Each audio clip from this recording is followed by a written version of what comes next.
Good morning, and thank you for being here for our Board of Commissioners meeting this May 14th, 2024. I believe we were supposed to have an invocation by Reverend Dana Azell, who I don't see this morning. So in lieu of that, we'll have a moment of silence, and it will be followed by the pledge, which will be brought by Officer Jones. For those of you who are willing and able, please join us for a moment of silence.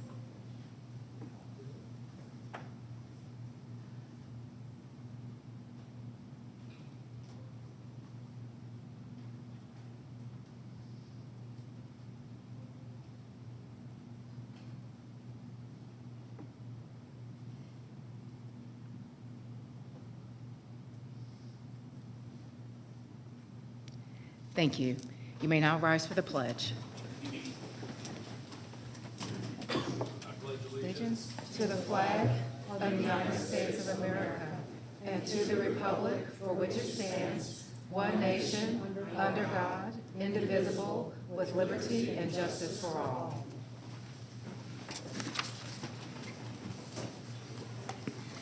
Thank you. We have a number of presentations that will be brought forward today, and our first presentation will be to provide an award to our very own Senator Kay Kirkpatrick in conjunction with the ACCG. For those of you who are here as a part of this presentation, please join Commissioner Burrell up front.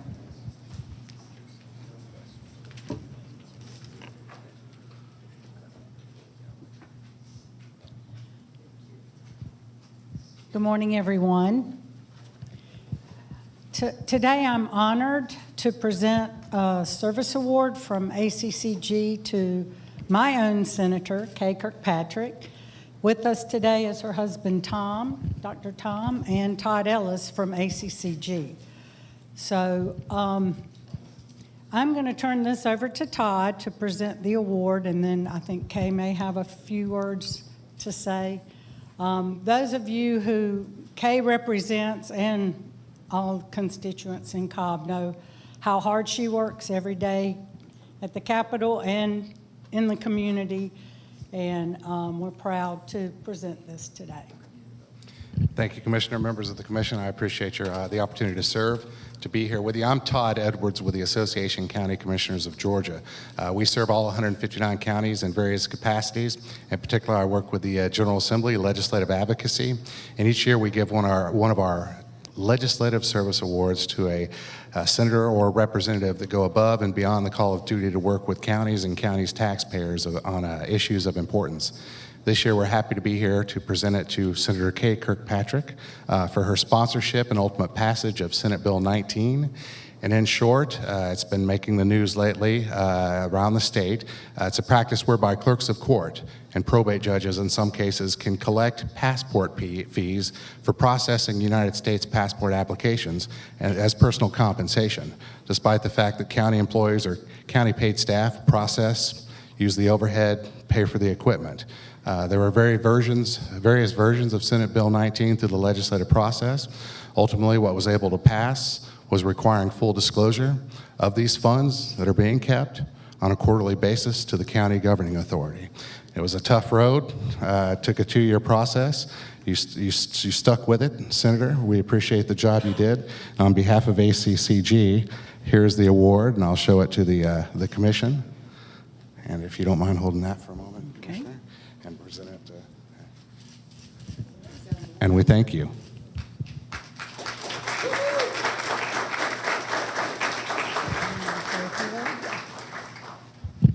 Thank you very much to ACCG for working with me on this bill, which is really all about transparency in our government, and that's what we all should be working towards. It took us 2 years to get this done, and I have to give a shout out to my friend and colleague, Representative John Carson, who carried the bill on the House, and also I have to give a shout out to the Marietta Daily Journal, who first brought this issue to light several years ago, and we've been working on ever since a good solution. I think we've got one now. I think the disclosure of these funds is going to be eye-opening and very beneficial to all the counties in Georgia. Thank you so much. Thank you. We're very proud of you. I'm sorry. Thank you. We need to get a picture. Slide this way.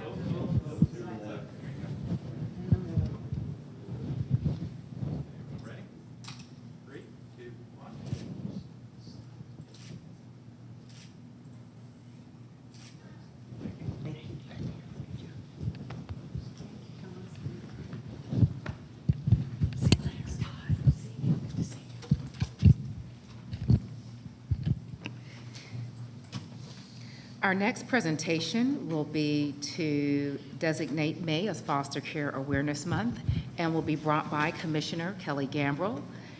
For those who are here as a part of this presentation, please join the Commissioner up front.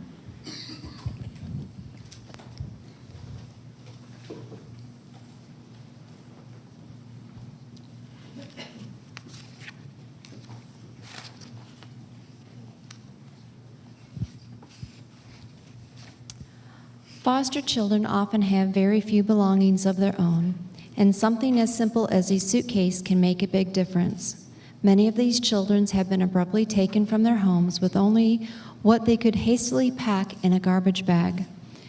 Some are runaways or rescues who arrive with nothing and a plastic bag, while practical lacks dignity. Additionally, social workers often lack a sufficient supply of backpack or luggage, making donation of these items particularly valuable. I would encourage us to, instead of donating our unwanted suitcases to other charities, consider giving them to local foster care homes or social services offices. This small act can greatly improve the lives of these children by giving them a sense of ownership over their few possessions.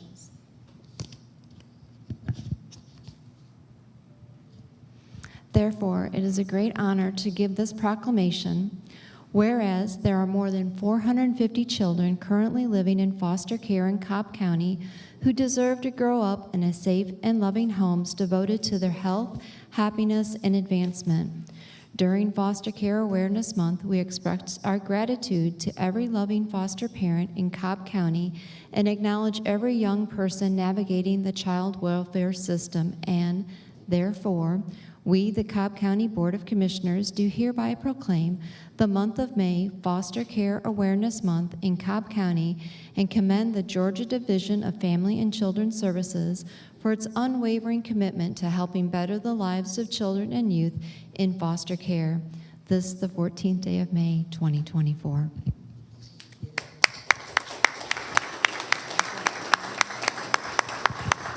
Thank you so very much, Commissioner Gambrill. My name is Lysandra Bodie. I am the County Director for Cobb County DFACS, and I just want to say how much we appreciate not only Commissioner Gambrill's, but all of the commissioners' support to our foster children.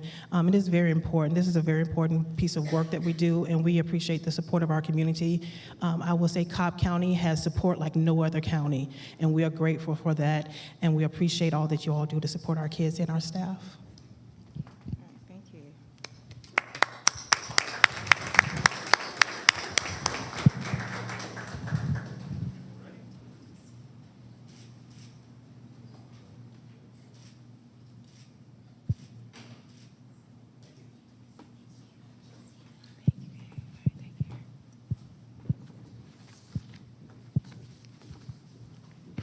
All right, next up, we will have a proclamation designating May 19th as National Public Works Week.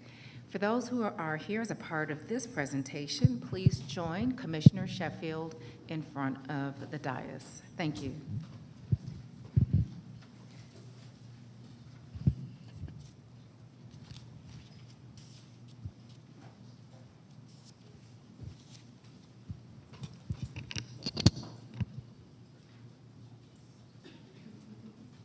Drew, I think this is like your third or fourth time being recognized for something this year. Good for you.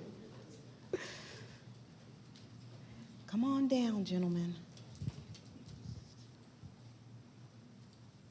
You may need to balance it out and have some people on this. Drew, you come stand in front of me. Okay. Wow, okay. Public works professionals are crucial in maintaining and improving infrastructure systems and facilities, such as transportation, water supply and treatment, solid waste in public buildings, enhancing the quality of life for Cobb County residents and visitors. These essential services rely on the dedication of engineers, managers, and employees in both the public and private sectors. Community support and awareness are vital for maintaining infrastructure quality. The 64th Annual National Public Works Week in 2024, themed Advancing Quality of Life for All, is recognized by the Cobb County Board of Commissioners. The week of May 19th through the 25th, 2024, is designated as National Public Works Week, with a call for the community to honor public works services providers for their contributions to healthier, happier, and more vibrant communities. Therefore, we, the Cobb County Board of Commissioners, do hereby recognize the week of May 19th through the 25th, 2024 as National Public Works Week, and call upon the community to join us in recognizing the contributions that all public works service providers make to create healthier, happier, and more vibrant communities. This, the 14th day of May, 2024.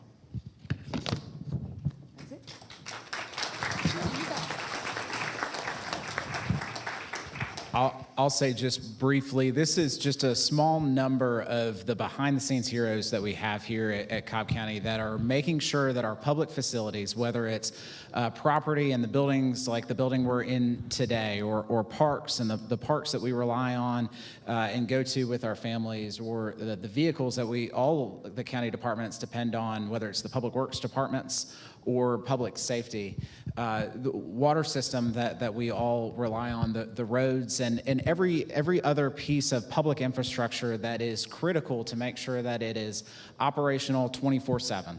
Whether that's a storm like the storms that we had last week that dropped trees on the roads, that had DOT crews out, or a major event that happens at one of our parks or buildings that Parks and Property are responding to, or again, just that critical water and sewer that we depend on every day. These are the men and women that are responsible for making sure that always, and again, just a small portion of those, but the men and women that are responsible for making sure that stays working. When we have a storm, it's not just DOT responding to those trees. Parks often helps us. Fleet is out there making sure that our vehicles are working well. So all I really wanted to say is just remember these folks up here, and thank you so much for all that y'all do. Thank you. I'm not sure who to give this to, you or Judy. Commissioner, or you can move to the center. Okay. Everyone else can kind of stay there, just spread out a little bit so you can all see me. Here in the back, you can see me. There you go. There you go. I'm sorry, Commissioner. There you go. It's right there. All right. 3, 2, 1.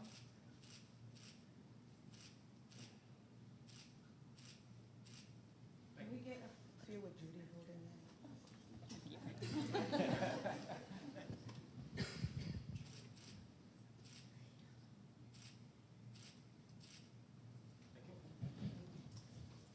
Thank you.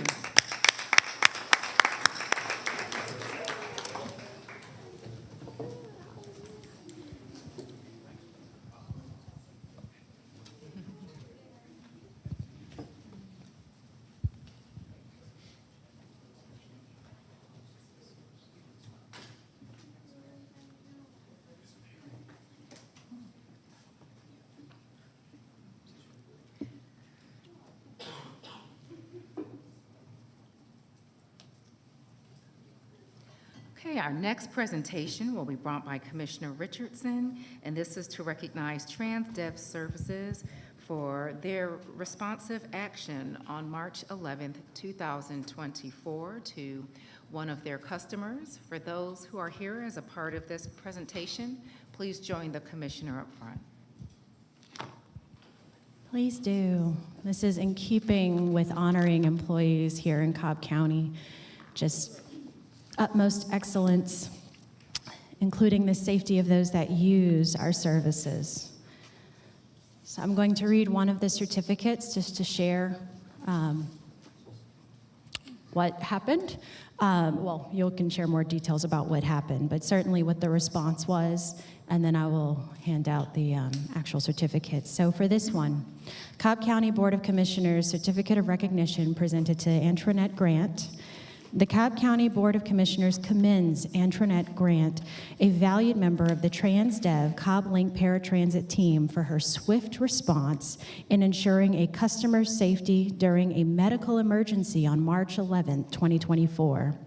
Alongside her team, she identified the situation and skillfully maintained the customer's composure. After several days in the hospital, the customer has made progress towards recovery and expressed heartfelt appreciation for the team's support both during and after the incident. Your attentive efforts led to a positive outcome, and we commend you. So this is for Antoinette. Thank you. And if you want to share a little bit more, then I'll give out the rest. Sure. So I think that covered the overview, and really just this morning want to say thank you. These ladies work at our paratransit building and serve as an extension of county staff. Although they are contractors, they are Cobb County representatives to the public, and really went above and beyond. They noticed a customer having a medical event.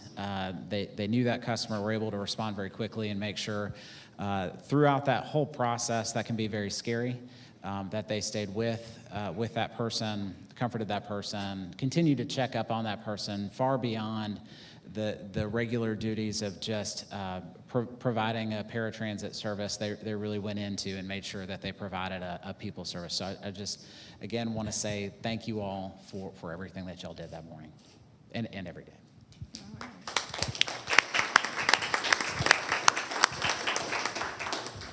This certificate is for Anisha Scott. Thank you. And then last, Janice Frazier. Thank you. All right. There you go. Okay, everyone gather to the center. You want to open your folders so we can see your certificates? There we go. There you go.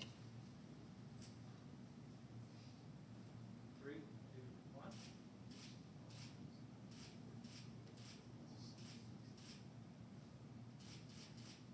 Thank you.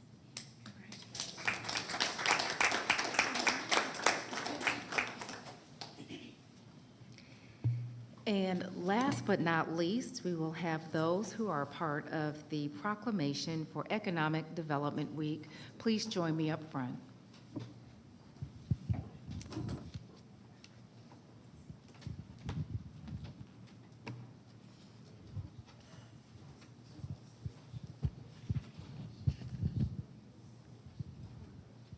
Good morning.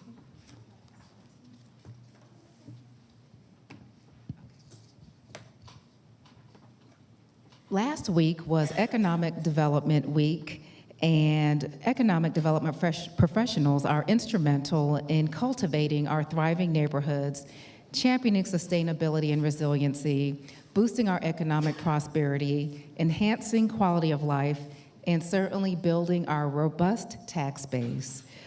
Over 100,000 economic development professionals globally contribute to long-term equitable community growth by creating and retaining and expanding opportunities in diverse settings, including rural and urban areas, government, chambers of commerce, universities, and other institutions. These professionals facilitate connections amongst our residents, business leaders, elected officials, industry executives, and educational administrations to collaborate on initiatives like job creation, community investment, and infrastructure. The International Economic Development Council, established in 1926, has been leading force in advancing economic development initiatives and is committed to fostering growth and prosperity through equity, inclusion, sustainability, resilience, and innovation. Therefore, we, the Cobb County Board of Commissioners, officially recognize that last week, May 6th through the 10th, 2024, as Economic Development Week, emphasizing the essential role of economic development in expanding opportunities and improving lives in Cobb County. This, the 14th day of May, 2024. Thank you, Sabrina. We have our Economic Development Director of Cobb County here with us, and just want to thank you and your team for all that you do. Thank you. You're welcome. This is for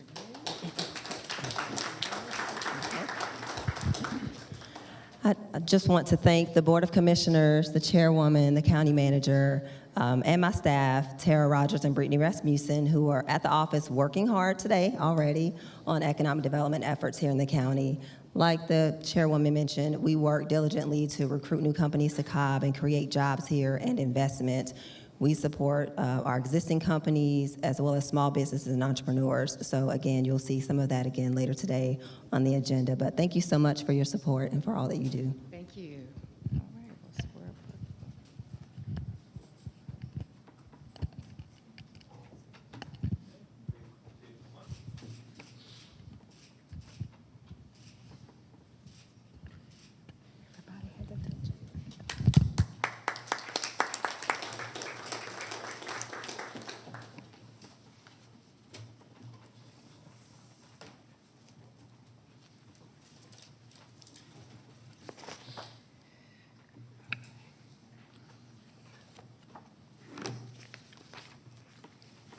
All right, this now takes us to the first public comment of today's meeting, and I'll turn things over to our County Attorney, Bill Rowland.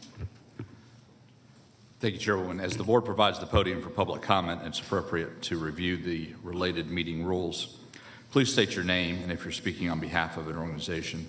All comments should be made to the commission as a body and addressed through the chair. Public comment is not a dialogue with the board, but an opportunity for speakers to provide their comments to the board. Comments should not be slanderous. The board encourages, regardless of the topic, for the audience to be respectful and courteous to all speakers. Everyone attending this meeting should give others the right to both listen and to be heard by treating each other with civility. Statements made during the public comments portion do not necessarily reflect the opinion of the board or the administration of Cobb County government. There's a timer on the podium to keep track of your 3 minutes. The first speaker is Anthony Coleman.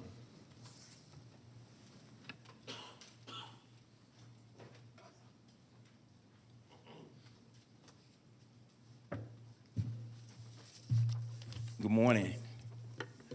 My name is Anthony Coleman. I'm a former Marietta City Councilman from the city of Marietta. Served 15 years on the council, and I know the challenges that the Cobb County Board of Commissioners has. Here this morning, on behalf of our chairman, Mr. George Miller, who's not able to be here this morning, and me as the vice chair. I think I sent you guys a letter. I hope you received it. Acknowledging the history of the school. As you know, Dr. Tom Scott has worked closely with the Lemon Street alumni to preserve the history of the school. I want to say this again. I want to thank all of those of you that have signed the proclamation, but the alumni in the community, we do have an issue that we're concerned that Ms. Gambrell, we want to know why you did not want to sign the proclamation honoring the rich history of this all-black high school. Yes. Yes, for public comment, you can direct your comments to me directly. Okay. Yes. Yes. Mm-hmm. And number two question was, are your colleagues aware why you didn't want to sign the proclamation honoring the history of the school? That was my main concern. I have a copy of the proclamation. Actually, the proclamation, Kennesaw State University will be getting a copy of this to go in the archives. Marietta School System Board of Education, I think they're going to present it at the historic school and place it somewhere in the school. And if you represent all people, certainly we would love the respect of all the commissioners honoring and signing the history of this rich all-black high school. Thank you so much. Thank you. The next public speaker is Christine Rosman.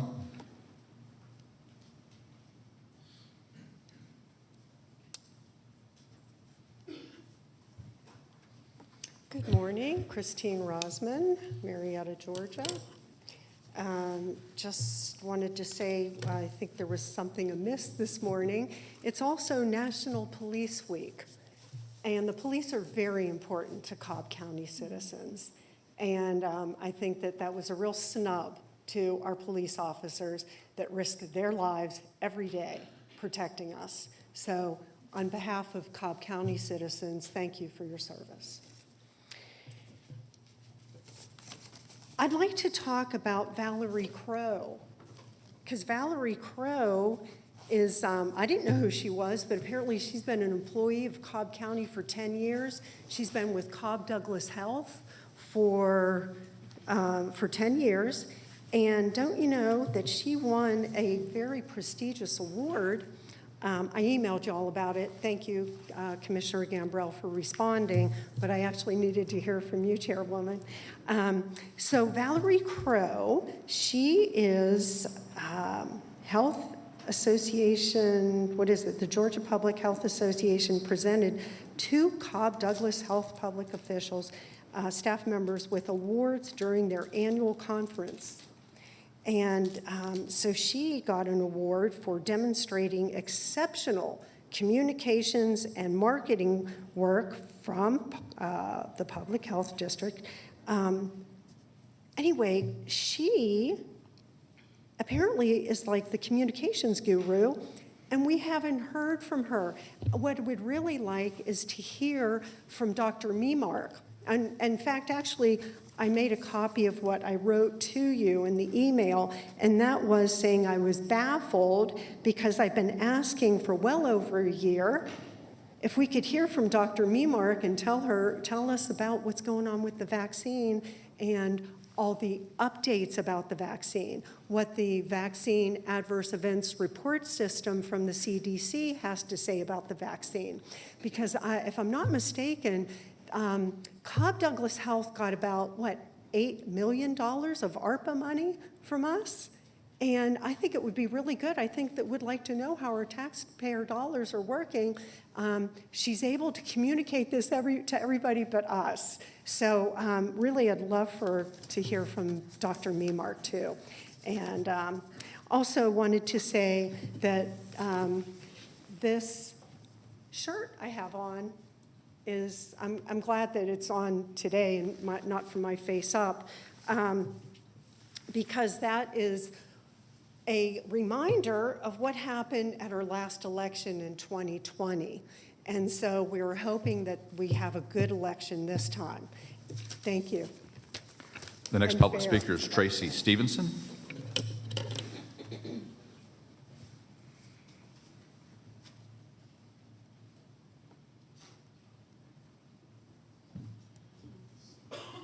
Hello, ladies. Tracy Stevenson. I'm here to talk about taxes. That probably shocks you.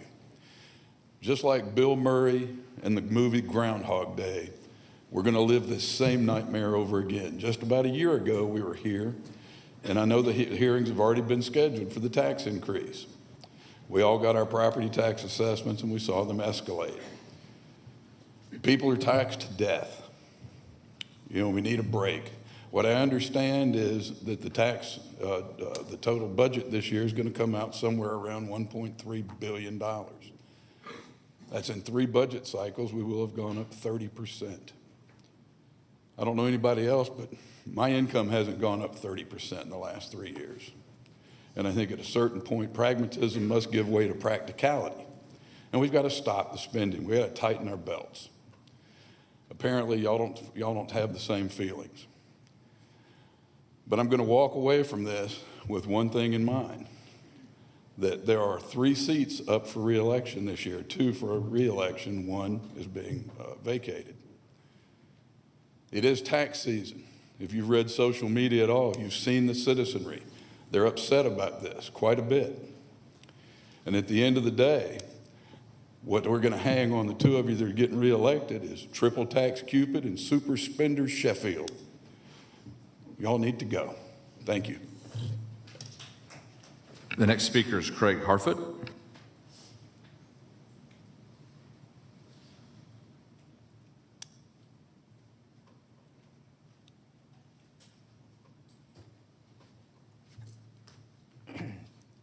Good morning, Commissioners. My name's Craig Harfoot.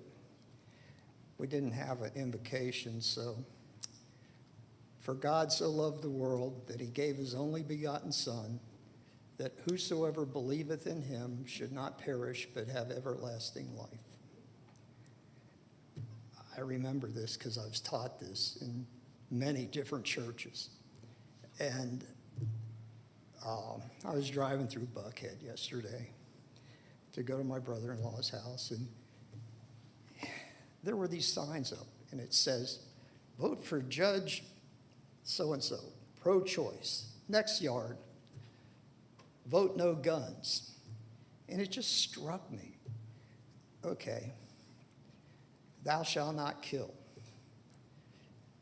And, you know, abortion was illegal because you were killing babies, unborn babies in the United States.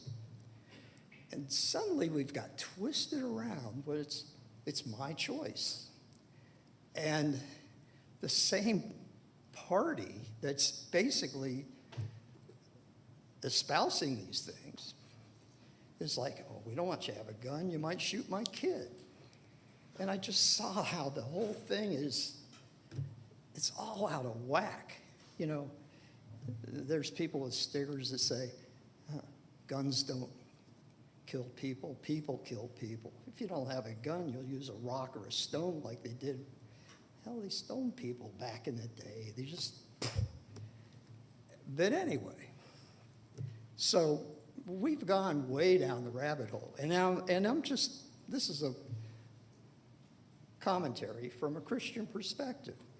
And it's like, if you really believe what's in the Bible, you know, a lot of people, there's a lot of churches in Cobb County, and even Islamists believe in God. Mohammedanism and Judaism, their halal is kosher, kosher is halal. And guess what?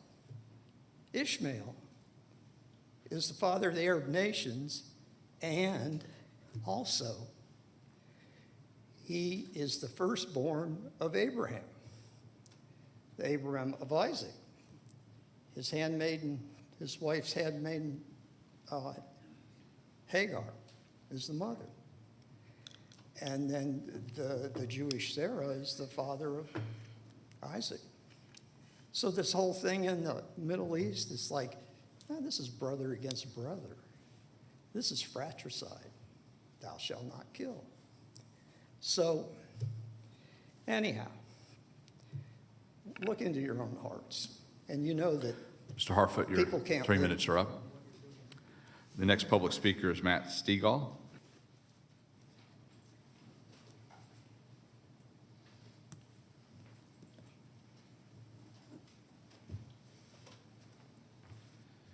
Good morning, everyone.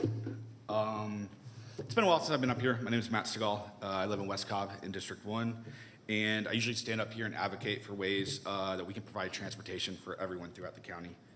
I first want to highlight some anecdotal improvements that I've seen and other transit riders have seen while taking transit recently, whether it's the mobile breeze payments or just better fare operations. We're just seeing really better daily operations when we take transit throughout the county, and I think that just needs to be called out and celebrated, because that's been something that I have been harping on for years, and seeing that kind of start turning around it's really great to see. I also can't wait to try out the new microtransit pilot that's coming in South Cobb. I really think that that's going to open up some eyes for people being able to use microtransit to, go to the grocery store, go to the library, go to things that are closer to them. Whether they can't use a car or just don't want to use a car, microtransit really does present a great opportunity to get around locally and while doing that, take cars off the road. So I'm really looking forward to that pilot and just seeing what we can learn as we start implementing that. I also want to highlight some small opportunities for improvement that comes before the board today. First off, the Allatoona Creek Greenway. That's just such a great opportunity to provide safe bike and pedestrian trail access that connects a lot of really beautiful parks and schools in West Cobb. I frequent Price Park, Allatoona Park, Kemp. I went to Harrison, went to Lost Mountain. So I really just knowing those parks and those schools in that area and knowing that there's going to be a trail that connects all of them. I really just can't wait to take my son on that. And also, I hope to eventually see it extend all the way down to Oregon Park and to Dallas Highway, where we also have that multi-use trail that goes along Dallas Highway. And starting to see these trails start to be connected really starts to give people the opportunity to get around the county. And really just looking forward to continuing that to be invested in and being a option for people to use. There's also a couple of mobility-related items that are on the agenda today. And, they bring us one step closer to a referendum to bring better mobility to the county. That referendum will be, coming to voters this November. And I think having all commissioners support us going to taking that step is going to be very important. And finally, with all of that and with all those improvements, I do just want to mention that on my way in here today on Austell Road being one of the most dangerous roads for pedestrians and bicyclists, I saw a roadway sign that said, pedestrians use crosswalks. And I just think that it's very rare that a pedestrian causes injury or damage to a car. Pedestrians are typically the victims in these crashes. And so seeing that signage just shows that we still have a long way to go to providing those safe ways for people to, walk and bike around the county. And then we do have a long way to go, but we're making time's up. Thank you. And the next public speaker is Denny Wilson.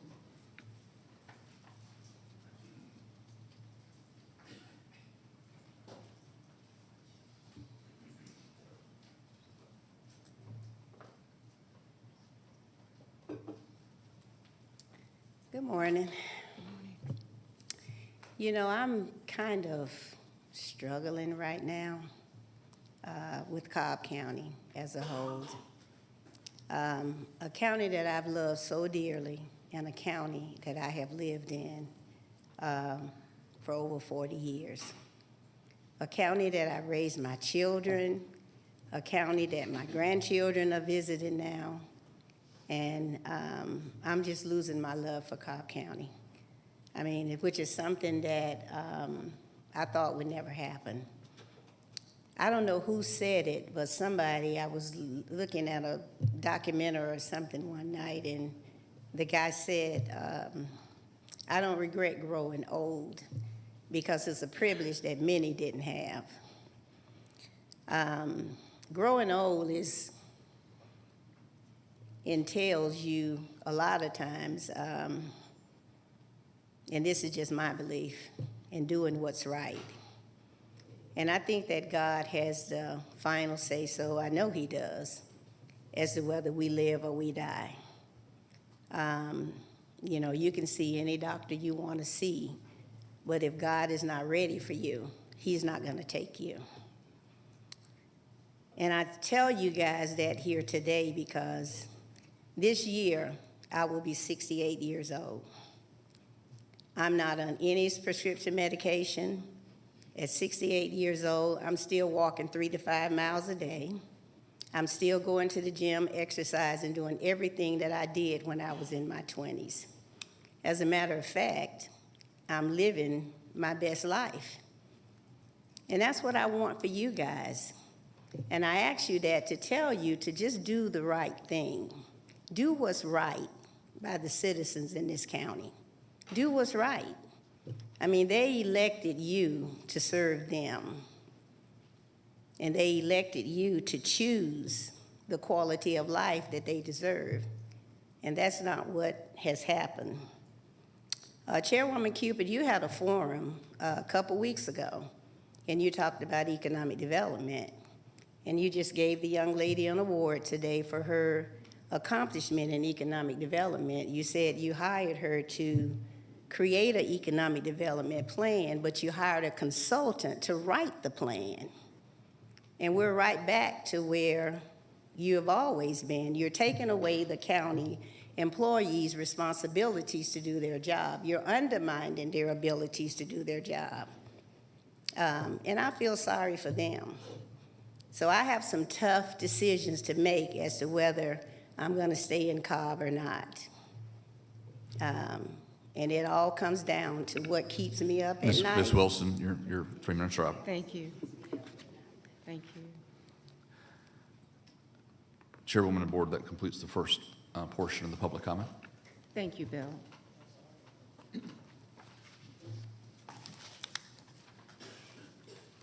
We are at our consent agenda, Commissioners. And for those who are here in the audience and who are viewing from home, our consent agenda items scroll on the screen prior to our meeting and will scroll on the screen following our meeting. We vote on the consent agenda items in bank. And we do have some revisions that were discussed in our agenda session just yesterday.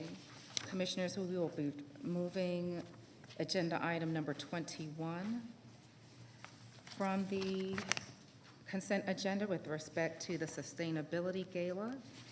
We will be removing agenda item number 24 from the agenda with respect to the appeal hearing for Supreme International Beer.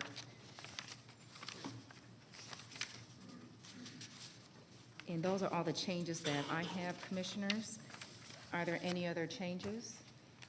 I have a question. Go ahead, Commissioner. Are they being pulled to regular or pulled They're from the agenda period? From the agenda for that's what I consideration today. Okay. And Madam Chair, I would like to. Yes, use your microphone, please. Sorry. Thank you. I would like to read my statement before the vote. Okay, go ahead.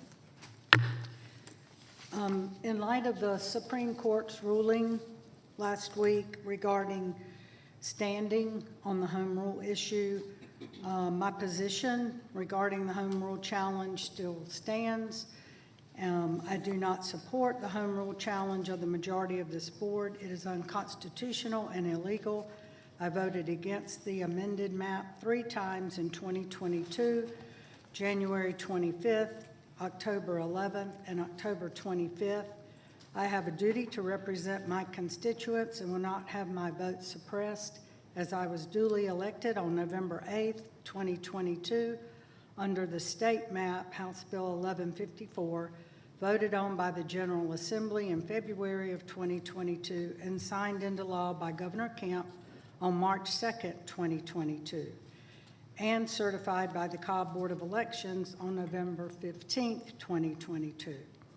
In addition, I do support the order on cross motions for summary judgment, Civil Action File Number 23-1-02428-56 from Judge Ann B. Harris in the Superior Court of Cobb County dated January 8th, 2024, which finds the county's amendment to Act 562, the amendment or amended act, is an act excluded from the county's home rule authority granted in the Georgia Constitution and therefore is void.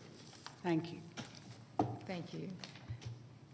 Commissioner, we appreciate you still voting today, and know that Commissioner Gambrill also has a statement that's generally provided to the clerk.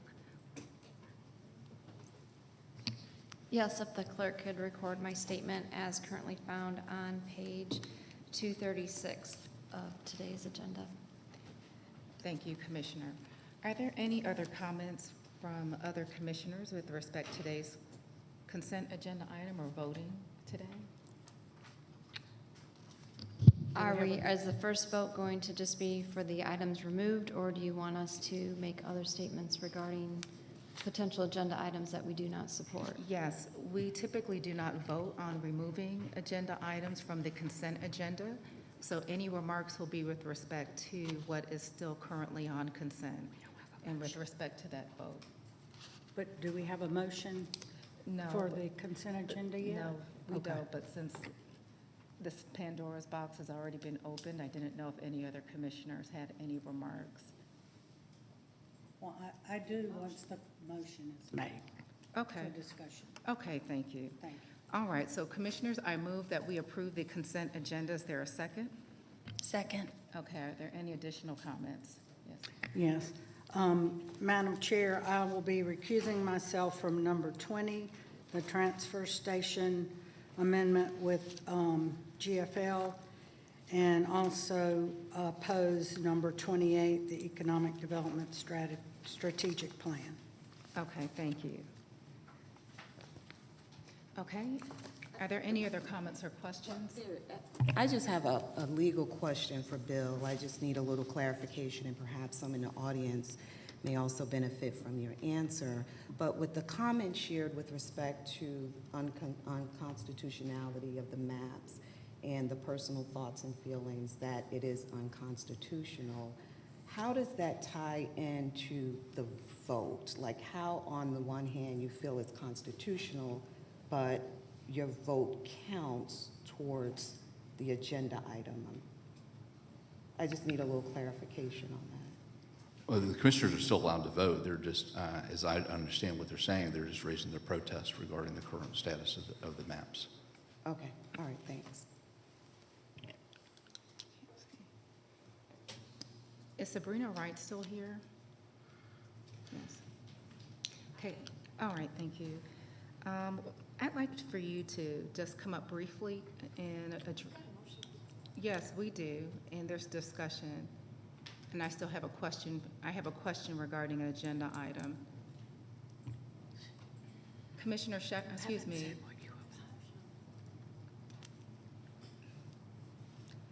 Do you want to pull it to regular? No, I just have a brief question.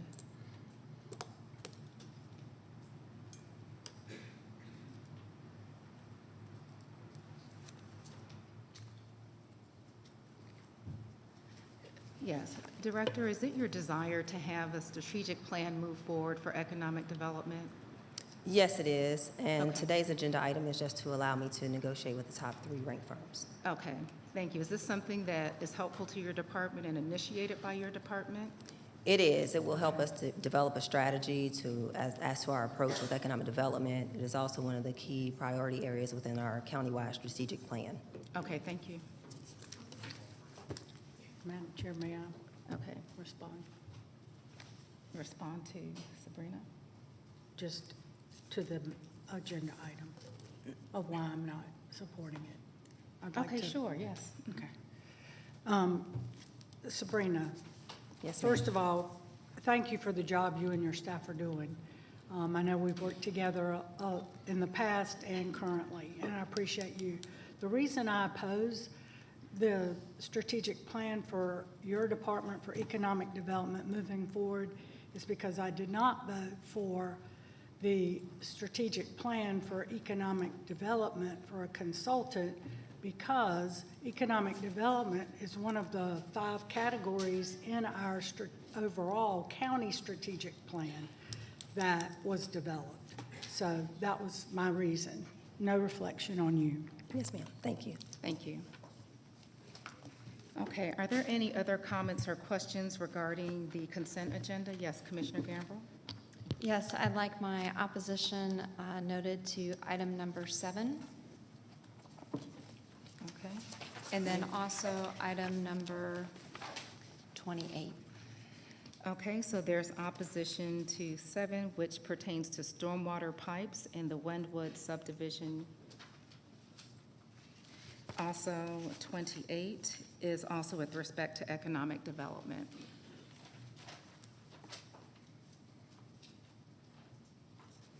Okay, are there any other comments or questions with respect to today's consent agenda? Yes, go ahead. I just want to be clear that there is no interest in moving it to regular. Item 7. I did not ask for it to be moved to regular. Thank you. Okay, any other comments or questions? And we did receive clarification from Judy Jones on that issue. And I understand that, and I also understand we're considering a stormwater fee. That, to me, this needs to be part of the discussions as policies to the board. Okay. Are there any other comments with respect to this very healthy discussion around consent? Okay, not hearing any, we have a motion and a second. We will go ahead and call the question. And the motion passes 5-0. Again, recognizing that there were withdrawals of agenda item number 21 and 24, that Commissioner Gamble is opposed to agenda item number 7, and that both Commissioners Gamble and Burrow are opposed to agenda item number 28. And I recuse myself from 20. Thank you. We also have a recusal from Commissioner Gamble. excuse me, thank Commissioner Burrow on agenda item 20 with respect to the transfer station. Thank you. You're welcome. Are there any other acknowledgements with respect to consent? Okay. Thank you, Commissioners. We are now moving to our regular agenda. Our first tab will be with respect to the American Rescue Plan, undesignated contingency. Good morning, Chairwoman, Commissioners, County Manager. We have one item under the American Rescue Plan Act tab, and that is, I want to give you a little bit of background before we get into the recommendation. But as you know, the county received over $147 million in American Rescue Plan Act funds. Multiple appropriations and allocations of this funding have been approved by the Board of Commissioners. In order to ensure all funding is distributed to the maximum benefit of Cobb County, it is recommended that any previously appropriated unspent funding be returned to the ARPA undesignated contingency for reallocation by the Board of Commissioners. Currently, we have 2 nonprofits who have received funding that have wished to return any unspent funds, so we'd be requesting that those move to the ARPA undesignated contingency. So with that, we are asking the Board of Commissioners to approve the deobligation and return to ARPA undesignated contingency of previously appropriated funds received pursuant to the American Rescue Plan Act of 2021, authorize the corresponding budget transactions, and further authorize the chairwoman to execute the agreement and any necessary documents. Okay, so moved as presented. Second. Is there any discussion? Yes, Commissioner Burrow. Yes. Bill, I just want to point out, this is going back into the ARPA funds for the designated list. Absolutely. Nothing new from the Correct. project list that was already identified that were awarded money. So you're correct, Commissioner. We are taking this from what the board has already allocated out, and any funds that have not been spent or will deemed not to be spent are going to be returned to the ARPA contingency, which will be housed in the ARPA fund itself, and it'll sit there until at that time the board feels that they have the want to reallocate those for appropriate use. Now, that will come back to the board at a later date. How you choose to do that will be up to you at that point. But they will just simply be returned to contingency within the ARPA fund and will remain there until the board takes further action. Thank you. You're welcome. Are there any other questions or comments with respect to this agenda item? Okay, not seeing any, I'll call the question. And the vote carries 5-0. Thank you, Bill. Our next tab for consideration is our transportation tab, which will be brought by our DOT Director, Drew Ressler. Good morning, Chairwoman, Commissioners, County Manager, Drew Ressler with DOT, and as you mentioned, the department has 9 items for your consideration this morning. Our first item is to recommend the Board of Commissioners approve change order number 1 final to the contract with Llewellyn Construction Company Incorporated, a savings to the project in the amount of $905,760.28 for Kennesaw Mountain pedestrian improvements, Cobb County project number X2404, authorize the corresponding budget transactions, and further authorize the chairwoman to execute the necessary documents. Commissioner Gambrill. So moved. Second. Is there any discussion? Call the question. The motion carries 5-0. Thank you. Our next item is to recommend the Board of Commissioners approve Amendment Number 1 to the Memorandum of Agreement with Cobb County Marietta Water Authority in the additional amount of $98,593.63 for relocation of a water line facility for Kennesaw Mountain pedestrian improvements, project number X2404, authorize the corresponding budget transactions, and further authorize the chairwoman to execute the necessary documents. Commissioner Gambrill. So moved. Second. Is there any comment with respect to this agenda item? Go ahead and call the question. The motion carries 5-0. Thank you. Our next item is to recommend the Board of Commissioners approve the recommended ranking of the 3 most qualified firms for Allatoona Creek Greenway Trail Scoping Study, project number AR17, and authorize negotiations for scope of services and fees, beginning with the top-ranked firm, Gresham Smith. Commissioner Gambrill. So moved. Second. Is there any discussion? Call the question. The motion carries 5-0. Thank you. Our next item is to recommend the Board of Commissioners approve a utility relocation agreement with Georgia Power Company in an amount not to exceed $63,333 for preliminary engineering and relocation of facilities on Shalford Road at Wesley Chapel Road utility pole relocation, project number X2512. Authorize the corresponding budget transactions and further authorize the chairwoman to execute the necessary documents. Commissioner Burrow. Motion to approve. Second. Is there any discussion? Call the question. The motion carries 5-0. Thank you.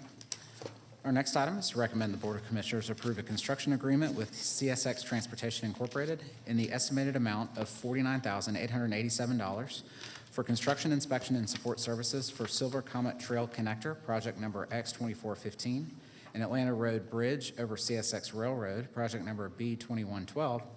Authorize the corresponding budget transaction and further authorize the chairman to execute the necessary documents in a form substantially similar to that attached and as approved by the county attorney's office. All right. Commissioner Richardson. So moved. Second. Is there any discussion?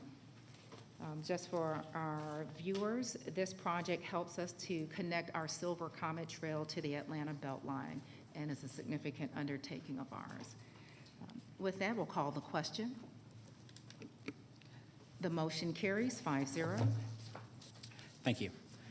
Our next item is to recommend the Board of Commissioners adopt a resolution authorizing the submission of a local maintenance and improvement grant program application for the FY24 supplement to the Georgia Department of Transportation for local road assistance administration funding for 8 transportation improvement projects, authorize the corresponding budget transactions, and further authorize the chairman to execute the necessary documents. All right, so moved. Second. Is there any discussion? Call the question. The motion carries 5-0. Thank you. Our next item is to recommend the Board of Commissioners approve a contract with Omshift Construction LLC in an amount not to exceed $1,190,886.95 for James Road over Pine Creek, project number B2103. Authorize the corresponding budget transactions and further authorize the chairman to execute the necessary documents. Commissioner Sheffield. So moved. Second. Is there any question or comment? We'll call the question. The motion carries 5-0. Thank you. Our next item is to recommend the Board of Commissioners approve project number TR523, task order number 3 to the 2022 master task order contract with Kimley Horn and Associates Incorporated in an amount not to exceed $22,972 for the development of ridership projections to be included in the project list for the proposed Mobility Special Purpose Local Options Sales Tax ballot referendum for November 2024. Authorize the corresponding budget transactions and further authorize the chairwoman to execute the necessary documents. So moved. Second. Are there any questions? We'll call the question. The motion carries 4-1 with Commissioner Gambrill in opposition. Thank you. And our final item this morning is to recommend the Board of Commissioners adopt a resolution authorizing submission to the Atlanta Region Transit Link Authority the intent to call for the Cobb County Mobility Special Purpose Local Option Sales Tax referendum that includes a list of transit projects from the Regional Transit Plan, which the county recommends funding with proceeds from the tax. So moved. Second. Are there any questions or comments? Commissioner Burrow? Yes, there was discussion yesterday on this being a resolution and requiring 4/5 of a vote.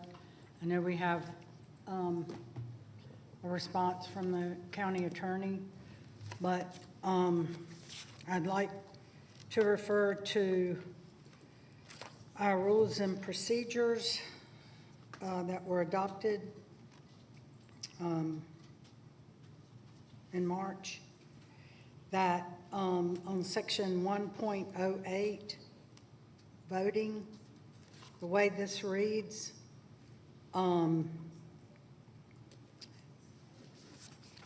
that it does take at least 4 district commissioners or the chairman and 3 to adopt a motion for a resolution, although this does not have to be in writing prior to being on the agenda. It does say that on the agenda, any resolutions on the agenda require a 4/5 vote. So I know we have a response saying that's just for, it doesn't apply to county business, but only the non-county business resolutions. but it is not clear, and I think it should require a 4/5 vote. Thank you. Yesterday, we did receive response from our county attorney, and during the agenda session, he did provide that for this matter, it would require a 3/5 vote. And I would like for our county attorney to weigh in on Commissioner Burrell's comments. Sure, I provided the board yesterday a couple of sections related to this. Any item that comes before the board just requires a majority vote except where otherwise indicated. The board recently approved two separate groups of resolutions. Those resolutions that were in fulfillment of county business, which are direct or administrative legal action, and then also spoke to another group of resolutions, which are those that are being sponsored by a chairwoman or the Board of Commissioners. I included in my response section 1.07 regarding the agenda item, and it speaks to those items that are to be sponsored by a commissioner. In order for them to be added to the agenda, you have to have a 4/5 vote. And then it goes on to say that once added to the agenda, a 4/5 vote will be required to approve the resolution. So obviously the once added specifically refers back to the portion of that agenda that would be sponsored by a resolution, it'd be a commissioner-sponsored resolution. And it also refers to the vote for it to be approved, be that resolution, which is not a resolution. It'd be that specific resolution that would be sponsored by a commissioner. So the resolution that's before you now, as I think there's been 2 or 3 other resolutions that you've already approved today as well, which are merely part of the county business. We have resolution number 29, which was the financial resolution. Mr. Ressler already presented to you, and you approved resolution and DOT item number 39. They're merely as county business and require a 3/5 vote. Okay. Yeah, so just in summary, the rule change that we made to require a 4/5 vote for passage of a resolution, that was not to cover all resolutions. That's why you made the distinction when you passed the rules. That's only to cover chair or commissioner-sponsored resolutions. Correct. Is this a chair or commissioner-sponsored resolution before us? Not that I'm aware of. Okay, thank you. No, but it still is not clear. Okay. And I know what the intent may have been, but the way it reads, it's questionable, and I don't support that. And the other resolutions, there was an opposition to. The other resolutions that were passed that were county business, I didn't object to. So we had 4/5 of a vote, or we had 5-0 vote. There was discussion prior to us making the rule change that centered around county business resolutions and other resolutions. I remember that being a distinguishing factor that was weighed upon prior to the change. So while it may be called to question today, this is not something that the question has not been answered to prior to today.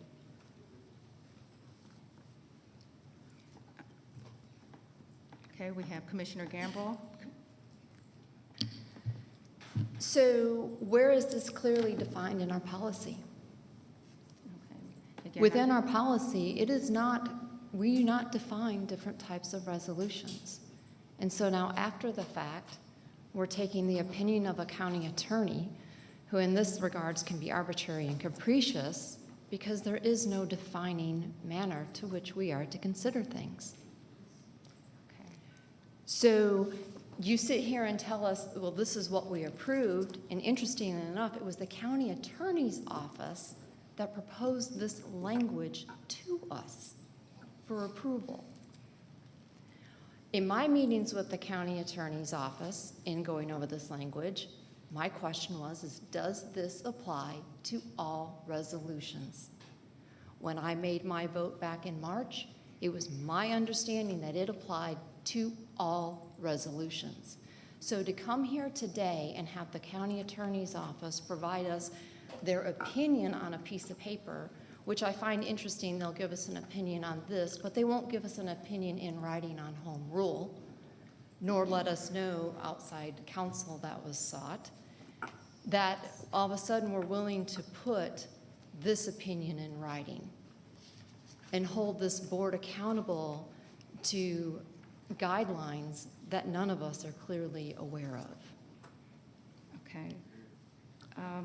I'm just going to interject here because I know that there are some strong feelings with respect to this.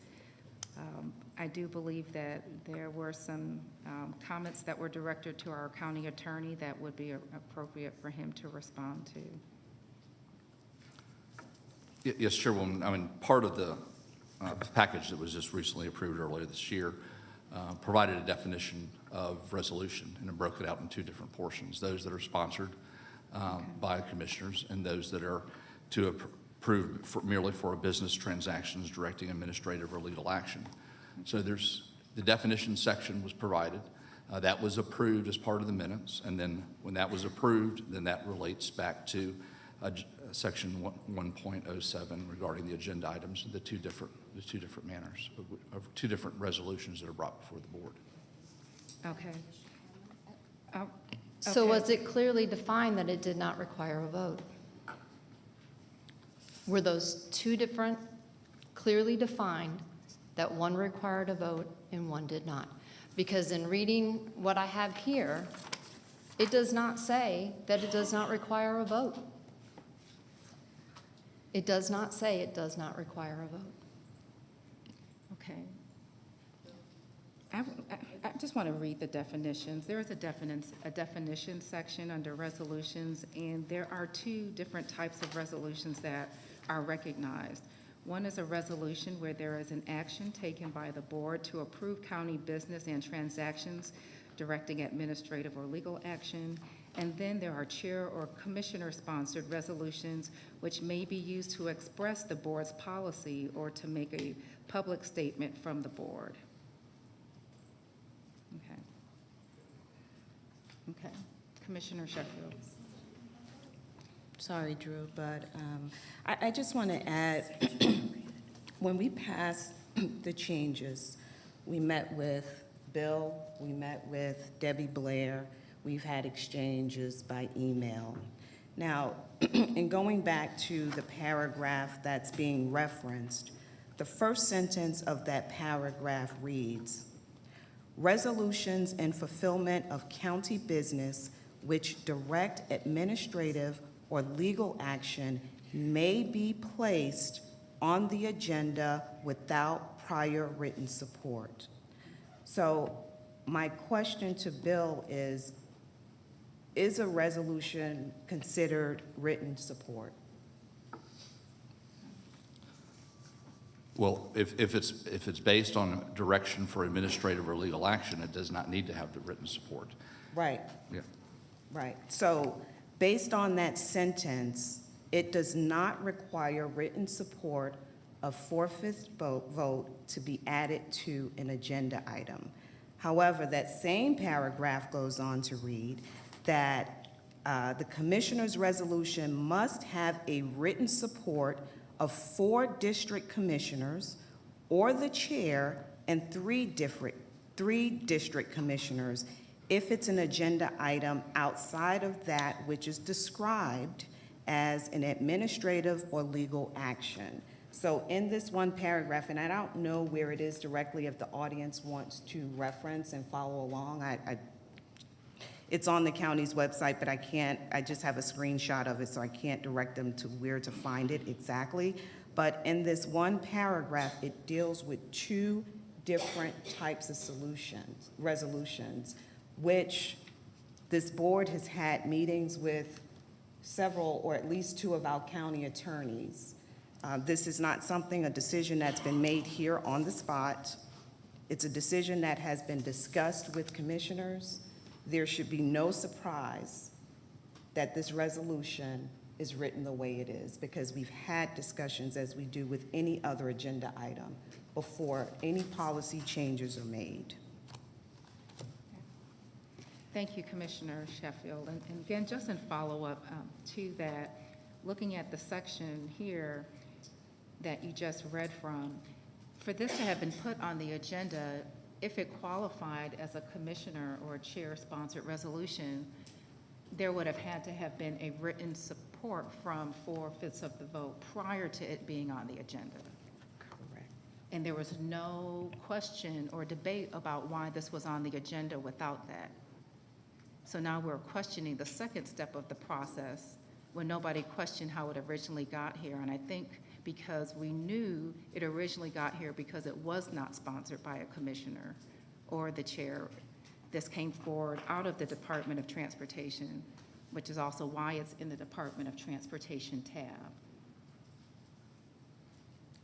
Yes, Commissioner Burrow. Before we vote on this, Madam Chair, and I apologize, but I meant to vote no on 41, the previous.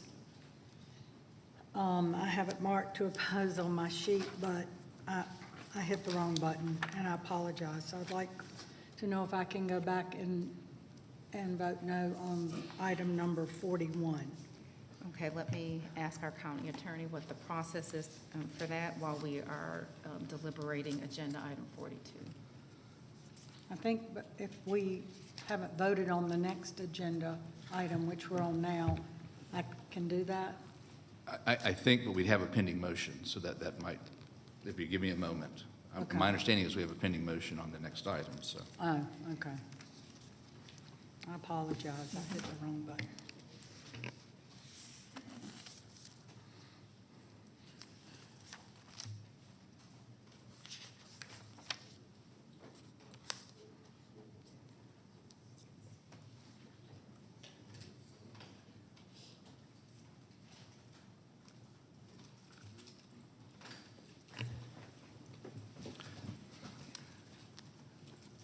We do have a pending motion. We have a pending motion. We need to resolve that first, and then while we're at the same meeting, then you could raise a motion regarding that other agenda item. Yes. Okay. All right, so there's a motion and a second. Are there any other comments with respect to agenda item number 42? All right, we'll go ahead and call the question. The motion carries 3-2 with Commissioners Burrow and Gambrill in opposition. Thank you. Yeah. We will go back, excuse me, Drew, if you can help us by coming back, we'll reconsider the motion for agenda item 41. Do I need to reread the motion, Please. the recommendation? Sorry. Wait, No, I think she needs to make the motion, so. For it to be reconsidered? Correct. Okay. All right, Commissioner Burrow, can you move for yes, that I'd reconsideration? like to make a motion to reconsider the vote on item 41 to rescind my yes vote to a no vote. Is that what I say? Just reconsider. Rescind would be if we came back from a different meeting, but just reconsider your vote. That's fine. Okay. We're reconsidering the vote Rescind. for agenda item 41. I'll second it. Are there any other comments or questions? All right, we'll call the question. Well, And that's to rescind my vote and vote no. that's for the reconsideration, okay? And so the reconsideration is, it's being allowed, and so now we need, Drew would actually present the actual motion now. Okay. Okay, then I need to change my vote, please. Because The vote has not been announced, so if you want to change your vote prior to announcement, you can do that. There you go. Okay. All right. The motion for reconsidering agenda item 41 has passed 5-0.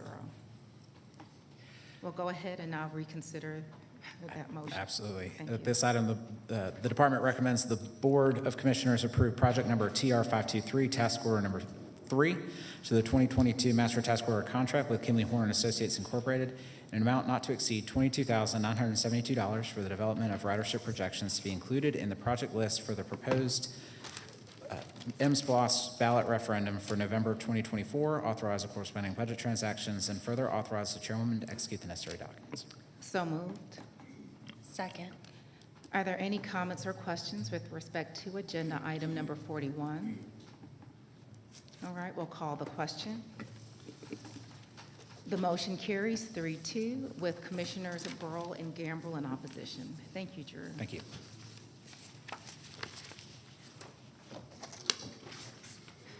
Thank you, and I apologize for the confusion. We are now at our Public Services tab. We will hear from our Senior Services Director, Ms. Ayana Nicolescu. Good morning, Chairwoman, Commissioners, County Manager. We have one item in front of you this morning.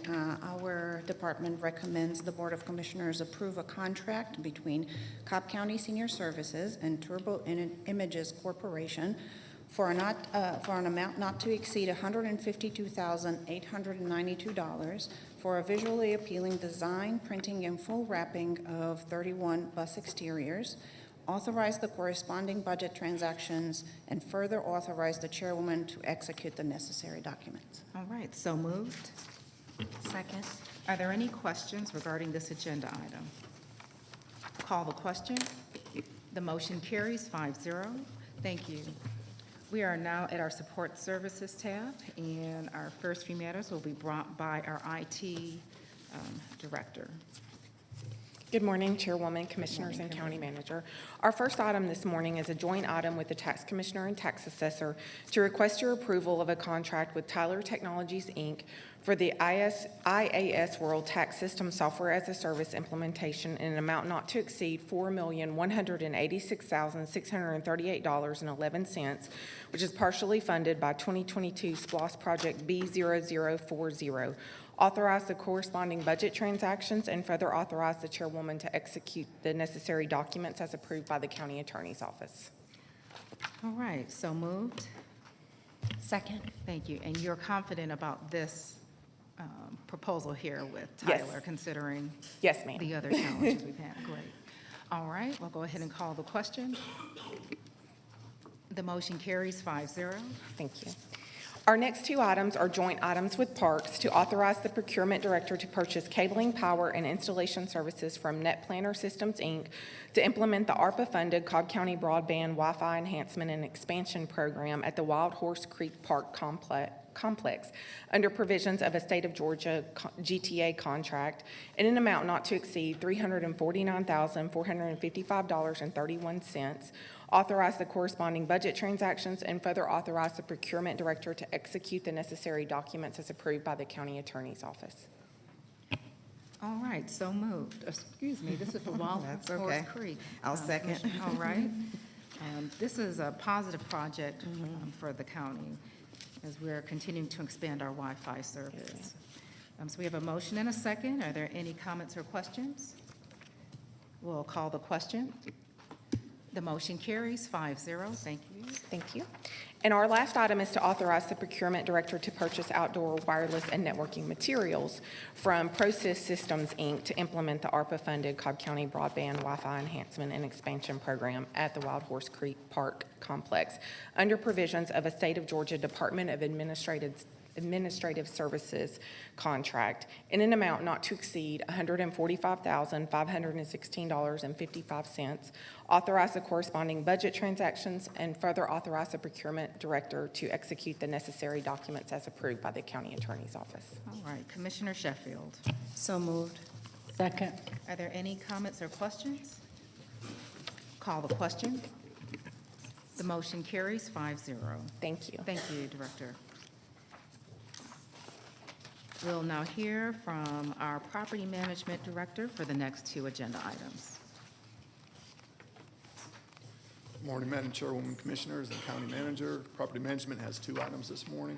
Property Management would like to request the Board of Commissioners approve a contract with LDD Blue Line Incorporated in the amount of $72,210 for full architectural and engineering services related to the renovation of 1975 West Oak Circle, Marietta for the Record Services Division, and authorize the corresponding budget transactions, and further authorize the Procurement Services Director to execute the necessary documents. Commissioner Burrow. Motion to approve. Second. Are there any comments or questions? Call the question. The motion carries 5-0. Thank you. Second item, Property Management would like to request the Board of Commissioners ratify action by the County Manager for the emergency repair of the failure of an underground stormwater pipe for a portion of the parking lot drainage system at the Powder Springs Station. Authorized purchase order for Tree Work Services Incorporated in the amount of $76,987.28. and authorize the corresponding budget transfers, and further authorize the chairwoman to execute the necessary documents. Commissioner Gambrill. So moved. Second. Are there any comments or questions? Call the question. Can everyone please press their button again? Okay, the motion carries 5-0. Thank you. Thank you, Andrew. We are now moving on to public safety.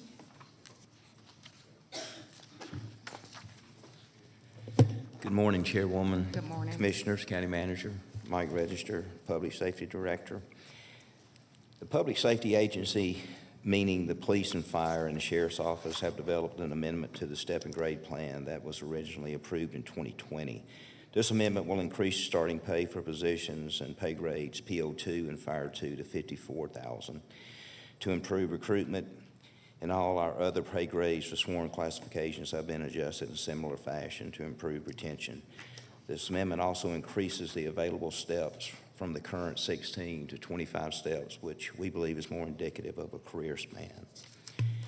We are asking the Board of Commissioners to approve an amendment to the classification and pay schedule and implement revisions to the public safety step and grade plan to be effective beginning pay period July 7, 2024 for hourly and paid sworn positions in public safety and the sheriff's office for sworn personnel. Authorize the necessary budget transactions and further authorize the chairwoman to execute the necessary documents. Thank you. So moved. Second. Are there any comments or questions? This is a significant increase to our starting pay. It will help us become more competitive. We would like to be the most competitive. It'll take us some time for us to get there. But do know that with this move that we will have opportunity to at least be in the ballpark with our peers across the metro region as we're doing our best to recruit and retain public safety employees.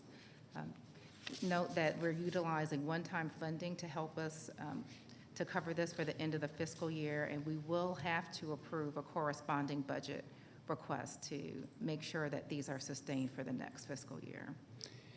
Yes, ma'am. Just let me say to the board, I appreciate all the support that each and every one of you have given public safety, not just on this consideration, but over the years.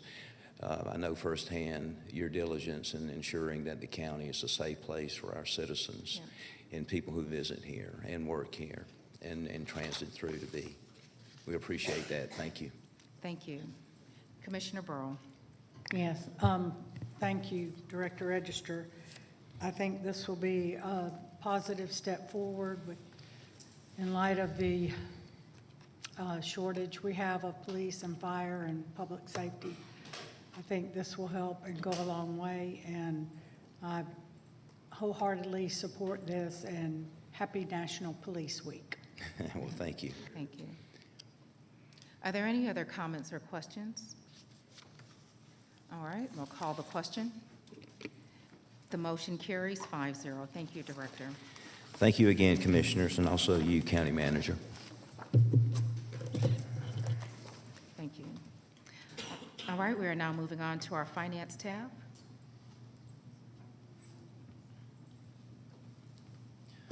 Good morning, Chairwoman, Commissioners, County Manager.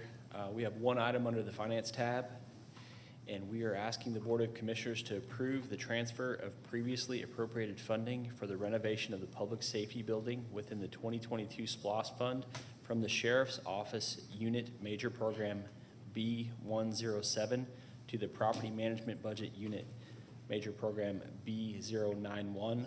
Authorize the corresponding budget transactions and further authorize the chairwoman to execute the necessary documents. So moved. Second. Are there any comments or questions? Call the question. The motion carries 3-2 with Commissioner, Burl and Gambrill in opposition. Thank you. We are now at our second public comment. There's no participants who signed up. Okay, thank you. Excuse me, I'm sorry. Excuse me, I'm not going to be, we are going to be moving on to the rest of this agenda. Would appreciate there not be another outburst. Okay, our next tab is the appointment tab, and I believe we have one item that has actually been withdrawn, I understand. Would you like to address that, Commissioner Sheffield? Yes, thank you. The item to appoint Greg Fuller to the South Cobb Redevelopment Authority has been pulled. Legislation has been passed and signed by the governor for the South Cobb Redevelopment Authority to now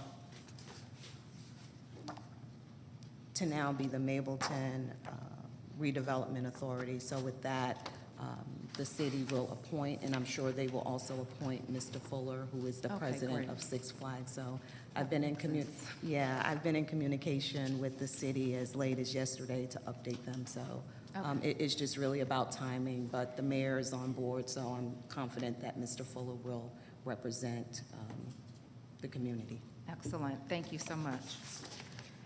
All right, that takes us now to our Commissioner's Public Address, and we will begin with Commissioner Gambrill.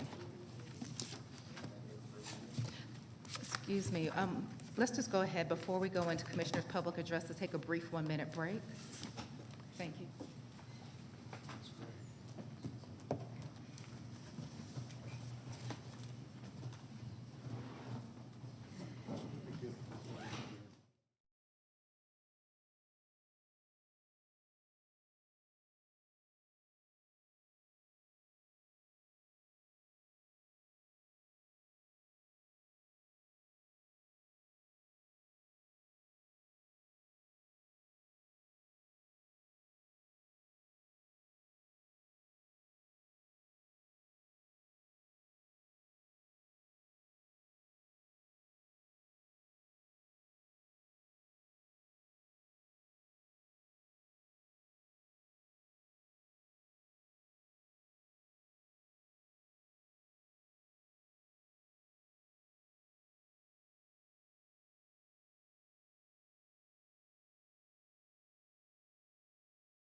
Attendees will gain insightful into common issues causing discomfort and learn practical strategies such as exercises, stretches, and activity modifications to enhance mobility and manage pain effectively.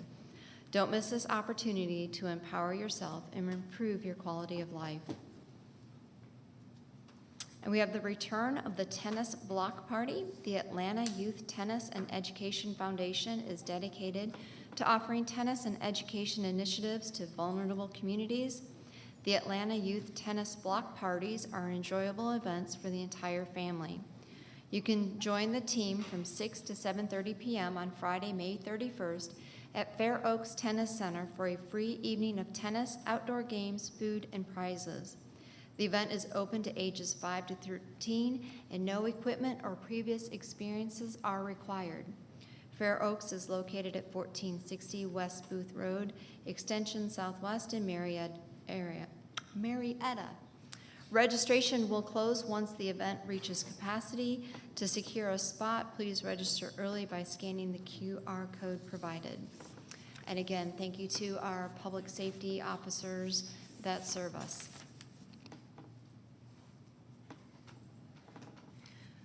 Thank you, Commissioner. We'll now go on to Commissioner Richardson.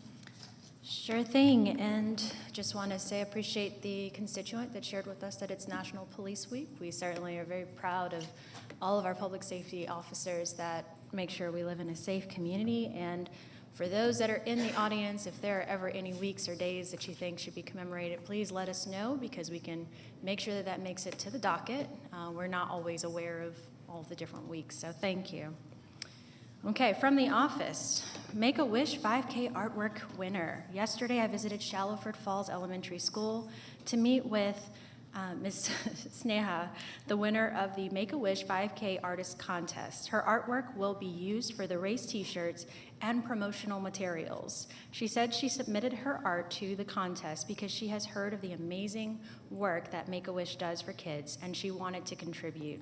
The race theme is Shoot for the Stars and will be on October 5th And you're welcome to contact Megan in our office to learn more about how you can get involved. From the community, advanced voting is underway. Would be remiss without sharing that.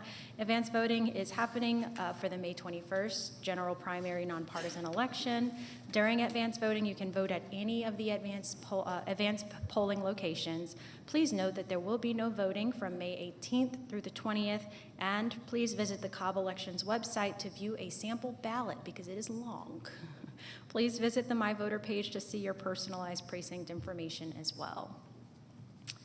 And the wish granted for a special young boy, this is what we are gearing up towards. But a 10-year-old boy's dream of joining the Cobb County Police Department is coming true. Cobb County Police partnered with the Make-A-Wish Foundation to create a special swearing-in ceremony for Arya Patel at 9 a.m. Friday, May 17th at the Cobb County Police Academy. The Cobb Fire and Emergency Services Department will also host a special ceremony at the Fire Training Center. We invite you to celebrate Officer Patel at this meaningful event. That concludes my updates, but, well, actually, get in contact with us. These are just the reminders of upcoming huddles and previews and certainly our calendar. Thank you. Thank you, Commissioner. We'll now move on to Commissioner Burrow. Thank you. Today is the opening of the Thumbs Up Diner, 2320 Canton Road. It's the newest location for Thumbs Up Diner. They have other locations. This is the first one in Cobb. Take a step back in time with the friendly modern diner that is a tribute to the American diner from days gone by. It's a neighborhood meeting place serving great food at reasonable prices with a friendly wait staff, offering a funky mix of Thumbs Up breakfast originals as well as classic and build your own breakfast options. While it's best known for breakfast, it also serves a variety of lunch favorites, including sandwiches, burgers, quesadillas, and vegan dishes, offering something for everyone. So please go out and support our new business on Canton Road. Tonight, we will have an open house with DOT for the Holly Springs Corridor SPLOS project. The meeting will take place from 6 to 7:30 p.m. tonight at Mountain View Regional Library Community Room, 3330 Sandy Plains Road. We will be reviewing the community input received from the most recent open house, and then also information on the improvements that we plan to make. Take advantage of early voting. This is the last week. There are sheets in the back with all the locations, 7 to 7 p.m. today, tomorrow, Thursday, and Friday. And then on Election Day, May 21st, you'll have to go to your precinct to vote. And as was mentioned, you can view a sample ballot at cobbcounty.org/elections. As was mentioned, and with constituents and also with other commissioners, it is National Police Week, May 12th through the 18th. So I know we have some officers here today, and we thank you for your service. And if you see one of our police in the community that always are there risking their lives to protect us, please give them a big thank you and a salute. OPA, the Greek Festival, is this weekend, May 17th through the 19th at Holy Transfiguration Greek Orthodox Church at 3431 Trickham Road. Come enjoy your favorite homemade goodies, music, dancing, and atmosphere as you make your way around the festival, experiencing the beauty of Greek culture. More information can be found at mariettagreekfestival.com.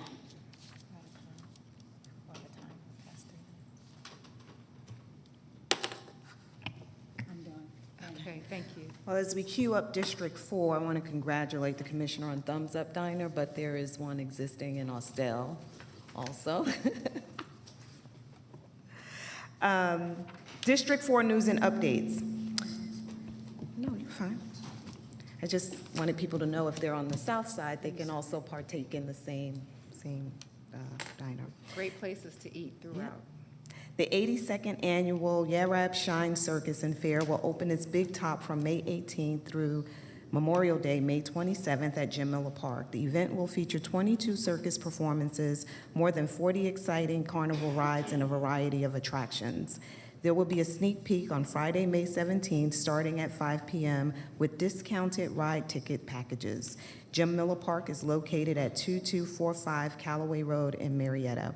Visit yarabshine.com for tickets and more information. Enjoy 2 food giveaways this month. On Saturday, May 18th, from 10 a.m. to 2 p.m., the American Legion Post 160 will host a food giveaway for veterans in celebration of Memorial Day. Reserve your spot by calling 770-284-1557. The event will take place at 160 Legion Drive in Smyrna. Celebrate Older Americans Month with Cobb Senior Services on Thursday, May 23rd from noon to 2 p.m. at the First Christian Church of Mableton. Receive a free box of food at this first come, first serve giveaway. Don't forget to bring valid ID. The First Christian Church of Mableton is located at 878 Old Alabama Road in Mableton. Cobb County won big last week at the Environmental Excellence Awards hosted by Keep Georgia Beautiful. Kids Care received the Clean Community Champion Award for changing the attitudes and behavior toward litter in their community. The Friends of Mableton were recognized with the first ever Community Catalyst Award for their efforts in fostering outstanding collaborative leadership for improving the environment.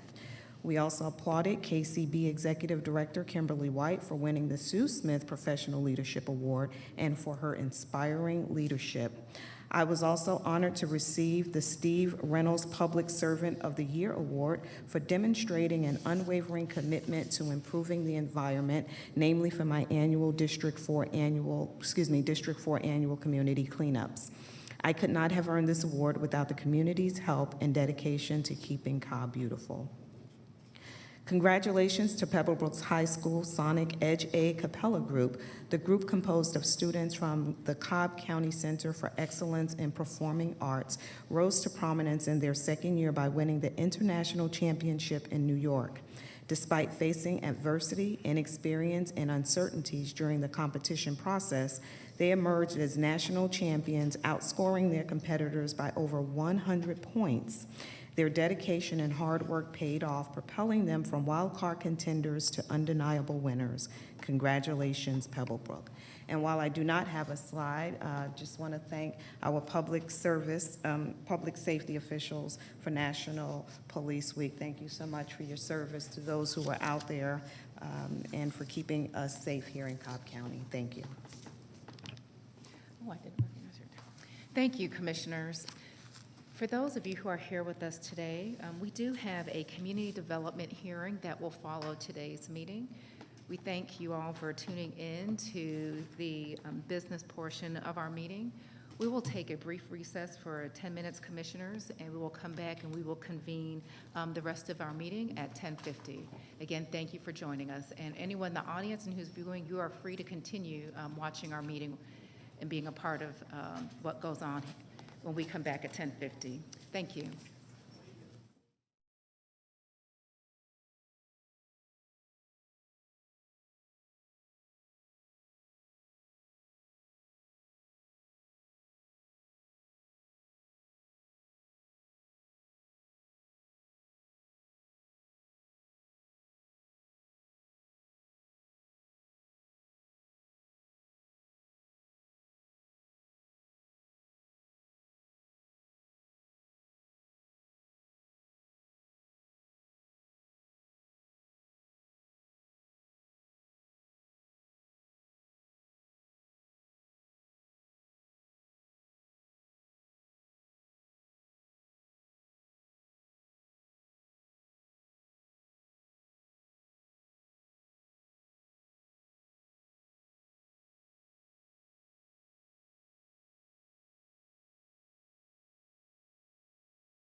Excuse me, for those of you here, this hearing is in District 3, and we are still awaiting our District 3 commissioner, so we will await her return prior to starting this hearing. Ask for your patience.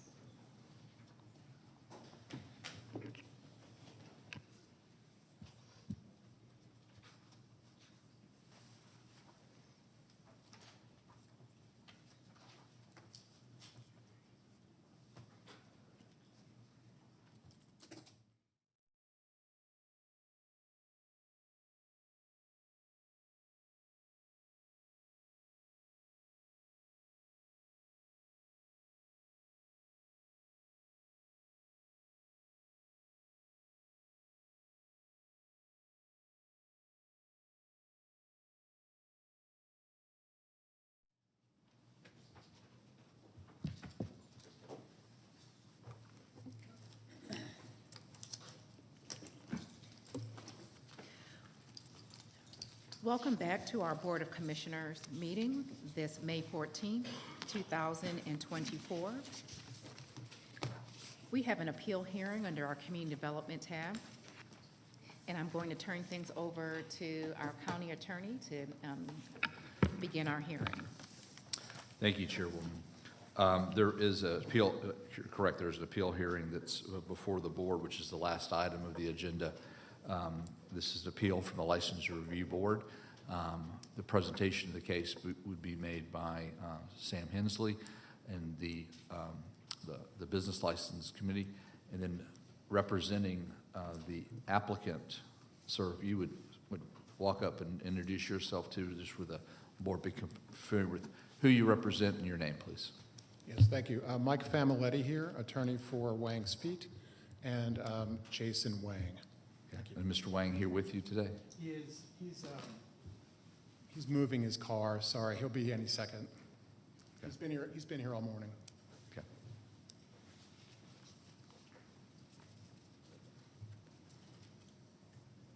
Well, I believe we'll need the applicant here. Yes. To, yeah. Since this deals with his appeal. I will point out too, Madam Chairwoman, that there is an interpreter who will be handling the communication with the applicant. So that may slow things down a little bit. Okay. But we'll try to be succinct and expeditious as possible. But we do want to make sure that the applicant understands the proceedings, of course. So okay. Just as a heads up on that, we may need the board's indulgence for more than 30 minutes, which we normally try to keep it under. Okay, thank you. Yes. Thank you. Yes, in light of having an interpreter here with us today, I would ask that we provide additional time for the presentations. Our presentations are typically, is it 15 minutes or person? 10 minutes to 15. 10 minutes. Usually we do 10 minutes for each side. Sometimes you allow 15 minutes. Okay. Included in that is usually a 3-minute opening. So I'll try to keep time, whatever the board feels like that they would need. You want to provide 20 minutes for each side, then we can do 20 minutes for each side. Whatever I'd ask the applicant as well as Mr. Hensley, is it 20 minutes each side? Does that work? We'll do our best.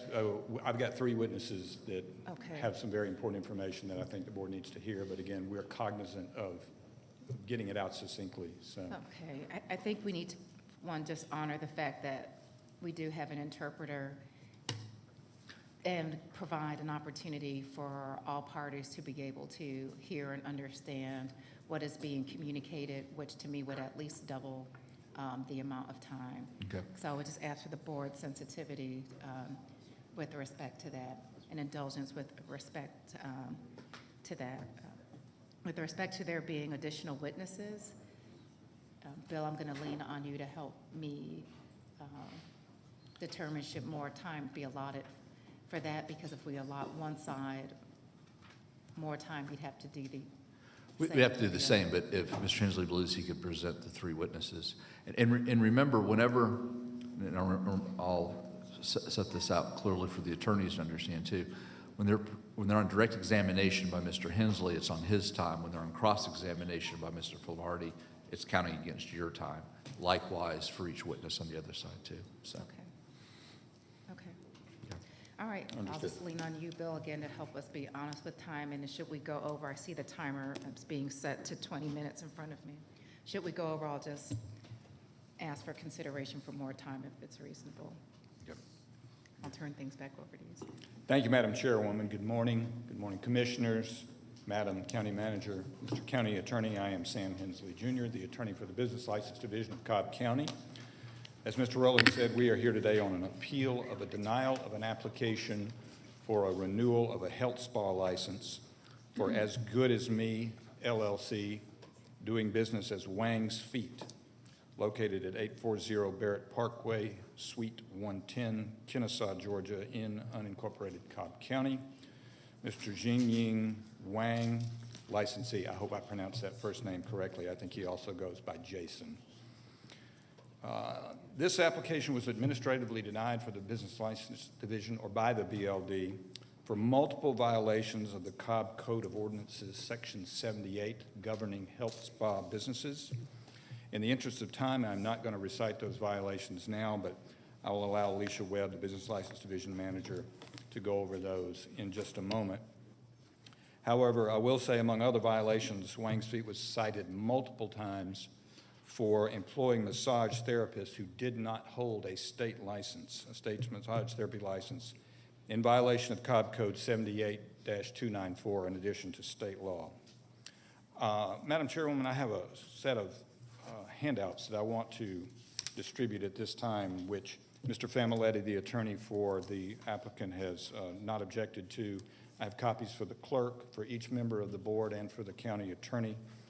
And I'll let those circulate while I finish my opening remarks. These handouts really are just copies of the various incident reports and violations that were filed against this establishment. This matter came before the License Review Board on March the 21st of this year, at which time the LRB voted to uphold the administrative denial of this application. This was appealed to the board by the applicant and was originally scheduled to be heard by this board on April 9th, but the attorney, Mr. Familetti, for the applicant, had a jury summons in Cherokee County, so we had to reschedule until today. As we mentioned, we have an interpreter present, so we'll try our best to make sure that everyone understands the proceedings, but that we move in an expeditious fashion. Once Mr. Familetti makes whatever opening remarks he may have, I will swear in all of the witnesses at that time, and then I will call my first witness.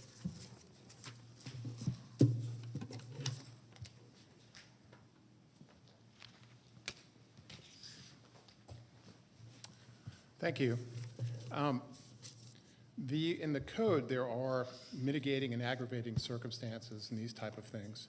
And we're going to be introducing evidence that there are a number of mitigating circumstances and corrective action that has been taken. Mr. Wang has a master's degree in education from Carson Newman University in Tennessee. He also studied at the Georgia State University. Before this really started with one incident by one particular employee who was acting inappropriately. With the exception of that incident and the licensing violations, which have all been corrected, this business has been consistently run in a lawful manner since 2017.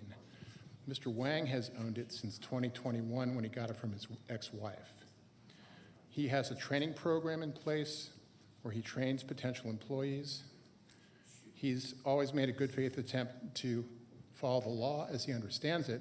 There have been some communication difficulties when he was interviewed by Cobb County officials during the course of this investigation, where some miscommunication was done based on the language problems. So I insisted that we have a translator here today so that doesn't happen again. He's been a resident. He's been a resident alien for over 10 years, pays his taxes, he follows the law. There were some issues that resulted in us being here today, but we're going to go through that in detail, and you'll be able to hear directly from Mr. Wang. And it's not, just so it's clear, this is not in any means a sexually oriented business. It's foot massage. It's legitimate, and there was action by one employee that really started this snowball. And we're trying to paint the correct picture for the board so that you can understand what's happening here. Thank you. I want to have some documents too. I only have 2 copies to give, but we will intend to introduce those into evidence also. And I've copied Mr. Hensley with these documents. Thank you.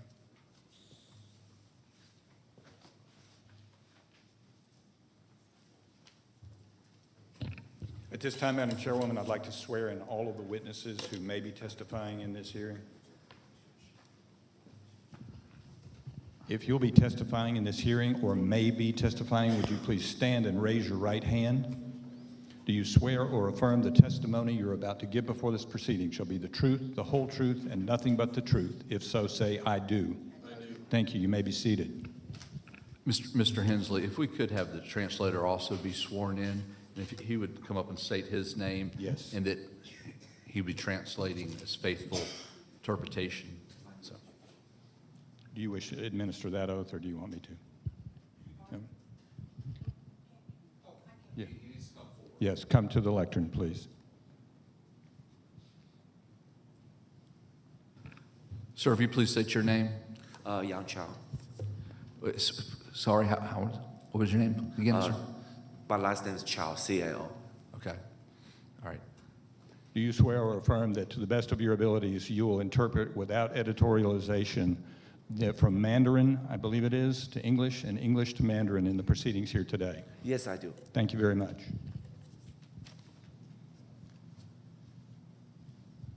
Madam Chair, I'd like to call Alicia Webb.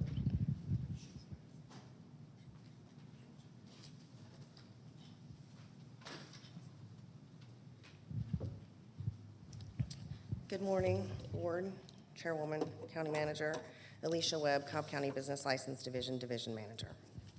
And can you describe your duties in your position as the Cobb County Business License Division Manager? Yes, sir. So as the Business License Division Manager, obviously we collect occupation tax, but we also regulate certain businesses. Health spas is one of them. These are applications that are reviewed by myself and the police department. Very good. And are you familiar with the establishment that is at issue today, the Wang's Feet Health Spa? Yes, sir. And how are you familiar with that establishment? In February, I was notified by the Cobb County Police Department of an incident that happened there. Other than that, just their applications and renewals up until then. Can you walk us through the information that your office received and your subsequent actions taken in regard to the application for renewal of the health spa license for Wang's Feet? Yes, sir. So we were notified of there was an incident at the business. I was notified by Detective Witt that on January the 14th, there was a sexual-related incident at the business. Another officer was there or took the incident report, but it was reported to Detective Witt, who then turned it over to our office. Okay, and then what happened when you received that report? So between being notified of the incident, Detective Witt, who is with the Cobb County Police Department Permits Unit, who is the law enforcement arm, or their division is the law enforcement arm of what we do in business license. He visited the business on February the 20th, I do believe, where he identified other violations while he was present. Following that, and I'll let Detective Witt go into the detail on the visit on February the 20th. So on March the 5th, the Business License Division hand-delivered the letter to Wang's Feet notifying them that the application of renewal had been denied. I do want to make sure that it's clear that he did, in fact, Mr. Wang, filed his 2024 business license renewal, I believe, on January the 13th, which would have been the day before the incident. So on March the 5th, the Business License Division visited the business to deliver the actual denial letter. On that date, there were more violations found, including unlicensed massage therapists. There was a female performing massage who was not identified. However, she was performing massage therapy without a license. Citations were issued for that, as well as not requiring unlicensed persons working in an establishment to obtain a health spa permit from the police department, which is required by our code. Following that, we delivered the denial letter. Mr. Wang appealed the denial on March the 6th, the very next day. Hearing was scheduled before the License Review Board for the appeal. We hand-delivered on March the 13th by we, the Business License Division, my staff, hand-delivered the letter to appear before the License Review Board. Again, we were going there to deliver the letter. Violations were found. The front door was locked, violation of 78-293. Staff on site that had not been reported to the county as employees of the establishment, to the Business License Division, or to the police department. And again, allowing massage therapy without massage therapy license. And that clear, Mr. Wang is in fact a massage therapist. However, he is allowing unlicensed therapists to perform massage therapy in the business. So to back up just for a second, on the basis of the report you received from the Cobb Police Department Regulatory Services and Permits Unit, you determined that you were going to deny the application for renewal. Is that correct? Correct. And subsequent to that, in delivering notice of that denial, your office uncovered further violations at this establishment. Is that correct? Yes, sir. And just to clarify, you mentioned that work permits are required for people working in a massage therapy spa. Is that correct? That are unlicensed therapists. Okay. Any employee in a massage, in a health spa who does not hold a state license is required to obtain a health spa permit from the Cobb County Police Department, very similar to an alcohol establishment. And I believe you filed an amended notice letter to the applicant. Is that correct? I did, because... Addressing these further violations that your office uncovered? Yes. Okay. That's all the questions I have, Madam Chairwoman. Any questions? Thank you, Sam. Just before you go, sir, I just want to make sure, are we providing enough time for translation? You're okay? Okay, thank you. All right. Go ahead, sir. All right, thank you. So, Ms. Webb, before the March 2024 incident, were you aware of any other infractions committed by anyone at Wang's Feet? I have not been made aware of any violations or incidents at Wang's Feet prior to. Okay. And did any of the documents that you're relying on or the people you've interviewed indicate that there was some difficulty with Mr. Wang, his understanding of the English language? Mr. Farmerloni, if it's hard for us to hear. Oh, okay, Keep right the there. microphone Okay, close. sorry. Did any of the Cobb County representatives that are personally familiar with this, did they let you know that Mr. Wang has difficulty with the English language? No, sir, and I have been at his establishment, and I didn't recognize there to be a language barrier, that he did not understand us, so no. Okay. How many times did you visit the establishment? I went with my staff on the last letter that we delivered, and that's the only time I had been there, so it was in March or the beginning of April. It's the only time I've walked in there. Were you familiar with the facts on that one visit where the front door was locked? Did Mr. Wang explain to you why it was temporarily locked? I was not on site. My staff were there that day. I wasn't there that day. Okay, okay. No further questions. Thank you. Madam Chairwoman, unless the board has questions for this witness, I will call my next witness. Okay. Do any commissioners have questions for Alicia? And just for clarification for the presenters, whenever the commissioners are asking any questions, it does not count against either one of your time. So. Thank you. Alicia, in Mr. Hensley's original statement, I think there was mention of more than one violation, but the report we have is from one individual. Is that correct? So there's one incident report That was turned over to us, which initiated this investigation by the Business License Division. There was one incident. However, there have been multiple citations issued by the Police Department and the Business License Division. Okay. But only one that we have in our packet. The others were referenced before, years before, 2 years before, one of them? The citations that have been issued at this point were all issued were all issued in March. Well, I say March, but between February and March. So in the letter, which I know it's very long and kind of convoluted, so again, Detective Witt will have to testify to his visit on February the 20th, which was a follow-up to the incident that was reported to him. Okay. So on February 20th, Detective Witt visited the business. On March the 5th, again, that's the day that we hand-delivered the denial letter and found further violations. So on March the 5th, we issued citations. The Business License Division issued citations for allowing unlicensed persons to perform massage services, not requiring persons working in an establishment to obtain a health spa permit. Then on the 13th, we issued citations for a locked door, which is a violation of 78-293, not reporting staff to the Business License Division, 78-273, and again, allowing massage therapy without a massage therapy license. So Business License Division has issued 1, 2, 3, 4, 5 citations between March the 5th and the 13th. And specifically, licensee must ensure all employees that do not have a state license to have a work permit from the Cobb County Police Department. The applicant or licensee has employed any person who is not licensed to practice massage therapy without a license.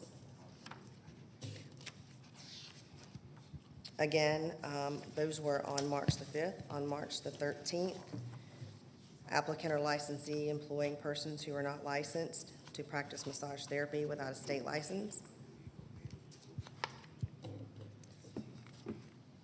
List of employees to be filed with the county within 72 hours of hire, so violation of 78-273. And then the front door being locked, which was the 78-293K. So our code states that there should be no doors locked in the establishment. So the short of it is that only the bathroom and the back door should be locked during operating hours. I also want to point out that Mr. Wang let's see, and I, again, wasn't there. My staff is here to testify to their visit. On the 5th, there was a female performing massage therapy who wasn't identified. I believe I understood that Mr. Wang didn't know or wouldn't tell us who she was, and she left. So there were no citations issued to her. And then on March the 13th, I would like to point out that Mr. Wang refused to sign the citations for those violations. So the Business License Division has issued 5 citations between March the 15th and, March the 5th and March the 13th. And if I may clarify, I'm sorry, Commissioner, all of those citations are in the packet that you received. So there's an incident report on top. That was the initial police investigation report. It did not result in any prosecution as a result of those allegations. Then the other citations, both from the Cobb Police Department and the Business License Division, are also in that packet as well, chronologically, so that you can follow along what she has just described. Okay, but does Mr. Wang receive the violations if they're individual employees that didn't have a state license? Because these are all as the owner. He is the owner. Without going through all this, let me just ask a couple of questions, just to be clear. The incident that was reported. Yes, ma'am. The employee in that incident did or did not have a state license? In the incident that initiated the investigation, he did not have a state license. It's my understanding he'd been there for quite some time. Again, Detective Witt spoke to Mr. Wang on site about that.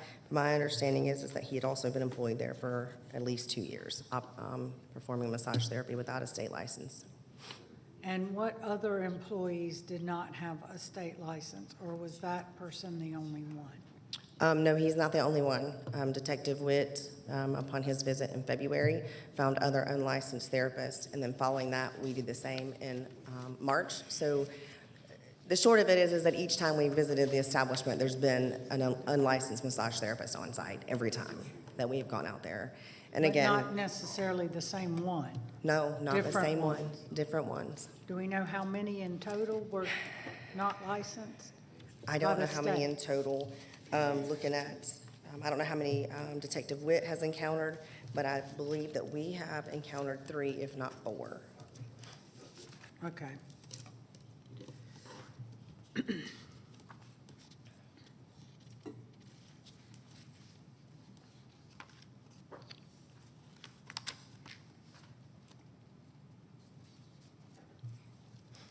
Do you have any other questions, Commissioner?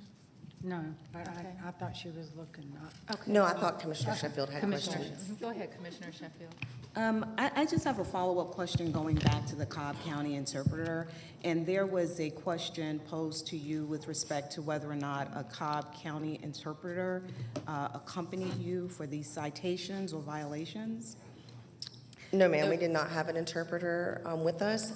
However, in my communication with Mr. Wang that day, as well as times he's come into our office, like the day he come to file his appeal, did not appear to me that there was a language barrier. Okay, but my question to you is, during the 5 violations that he received, did anyone reach out to you as an interpreter for Mr. Wang? Oh, I'm sorry, no, ma'am, I'm sorry. Okay, all right. I just wanted clarification on that because, you know, the thought is we did not present an interpreter, but the burden is obviously on Mr. Wang. If there was any misunderstanding of any sort, my thought is that he would have had an interpreter. So I just wanted that clarification. No, ma'am, I have not been contacted by an interpreter. All right, thank you. Excuse me, let me have the commissioners finish, and then I'll come back to you. No problem. Any other questions? I do have one question. When there was the incident, was that individual licensed or not licensed? The individual who, where the incident was in January, no, he was not licensed. Okay, thank you. All right, yes, sir. So, Ms. Webb, just to clarify, isn't it true that in terms of customer complaints against Wang's Feet, there's only been one? Is that correct? I have only been informed of one. I think there's been some, I don't know about this incident. When this was reported to us, it was reported to us that this individual has done the same or similar behavior 2 years prior.